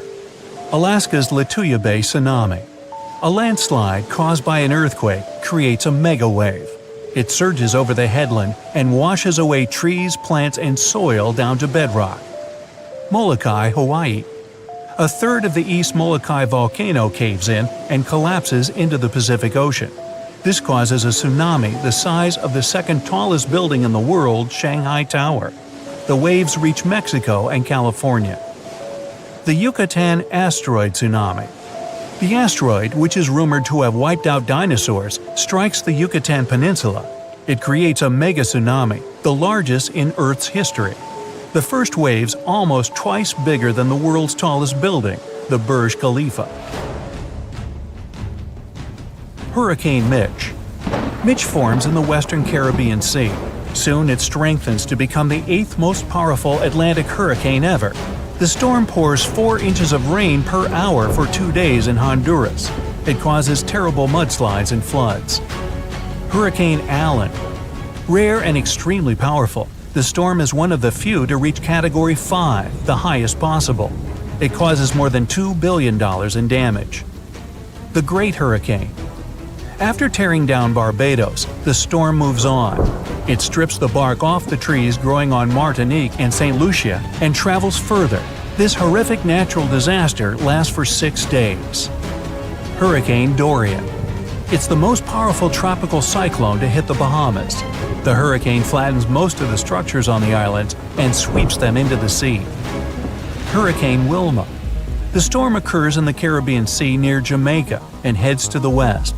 2 days later, it gathers enough power to turn into the most intense hurricane ever recorded in the Atlantic Ocean. Hurricane Patricia. A regular storm develops a well-defined eye and turns into a Category 5 hurricane within a mere 24 hours. At one point, it travels faster than a Ferrari moving at its top speed. It makes Patricia the world's most intense tropical cyclone ever recorded. Kamchatka earthquake. It happens in the early morning 80 miles away from the shores of Kamchatka. The earth tremors produce a tsunami. The first 2 waves are catastrophic, up to 60 feet high. The third one's much weaker. Valparaiso earthquake, Chile. It happens at about 5 a.m. along the boundary of 2 tectonic plates. The tsunami, triggered by the earthquake, wipes out 620 miles of Chile's coastline. Tohoku earthquake, Japan. The first earth tremors start at a great underwater depth. The earthquake is so strong it moves Japan's main island. It shifts the planet on its axis by up to 10 inches and increases its rotation speed. The disaster also triggers a tsunami with 133-foot high waves that travel 6 miles inland. Indian Ocean earthquake, Sumatra. A rupture along 2 tectonic plates sets off an undersea earthquake. It begins at about 8 a.m. near northern Sumatra, Indonesia. It makes the planet vibrate nearly a half inch and sets off earthquakes all over the world up to Alaska. Good Friday earthquake, Alaska. The most powerful earthquake recorded in North America lasts for 4 minutes and 38 seconds. A 600-mile-long crack causes terrible landslides and a 27-foot tsunami. Areas 200 miles away get raised by 30 feet. Other places permanently drop 8 feet. Valdivia, Chile. The Great Chilean Earthquake starts in the afternoon and lasts for no less than 10 minutes. The disaster affects an area the size of California. It triggers tsunamis that reach the shore of Hawaii, Japan, the Philippines, Australia, and New Zealand. The average tornado usually lasts less than 10 minutes, but there are exceptions. El Reno tornado. It's considered the world's largest tornado based on width. At its peak, the twister reaches 2.5 miles across. The Perryville tornado, U.S. It occurs at about 2 a.m. and starts with snapping hardwood trees and breaking down stone constructions. Then the whirlwind becomes stronger. It levels 2-story buildings, flips and tosses cars as if they were toys. Bridge Creek Moore tornado. When the twister gets into the town of Bridge Creek, its width is at its peak, 1 to 1.5 miles. The wind speed of the tornado reaches more than 300 miles per hour. This natural disaster causes $1 billion in damage. Manitoba, Canada. An outstanding tornado rages for nearly 3 hours. It breaks tons of trees and utility poles, damages roads and farmhouses, but miraculously misses every town on its path. Tri-state tornado, U.S. The world's longest-lasting single tornado travels 220 miles through Missouri, Illinois, and Indiana. The average tornado's path is usually no longer than 5 miles. Tupelo, Gainesville, U.S. An outbreak that consists of at least 12 single tornadoes wipes out everything on its way. The accompanying rainstorms also trigger severe flash floods that make matters even worse. Valjean landslide, Italy. At 10 p.m., a landslide with a volume of 100 Great Pyramids of Giza breaks off from the top of Monte Toc. It falls into the Valjean Dam reservoir, producing a tsunami wave taller than the Golden Gate Bridge. Yunnan, China. An avalanche of rocks, stones, and mud, so big it could fill up Sydney Harbor, forms a dam on the Jinsha River. The Hida River, Japan. Triggered by a rainstorm, 300,000 Olympic swimming pools of debris flows down before getting stopped by another, earlier landslide. Along the way, the landslide sweeps 2 buses off the road. Peru. A rock slide dams the Rio Montanero, a long river running through the center of Peru. The whole process takes no more than 3 minutes, which means the landslide moves at a speed of up to 87 miles per hour. It also leaves a trail of debris 5 miles long. The Usoy Dam, Tajikistan. Set off by a magnitude 7.4 earthquake, the rockslide falls into the Murghab River and blocks its flow. That's how the Usoy Dam, one of the tallest in the world, appears. Mount St. Helens, USA. At 8:30 a.m., after much buildup, a volcanic vent finally gives way and sets off a catastrophic eruption, which makes the entire north side of Mount St. Helens fall away. It's the world's largest recorded landslide. North Bonneville, U.S. In the middle of the 15th century, a great earthquake occurs. An incredible amount of debris rushes down from Table Mountain. It covers more than 5 square miles and blocks the Columbia River with a dam 200 feet high and 3.5 miles long.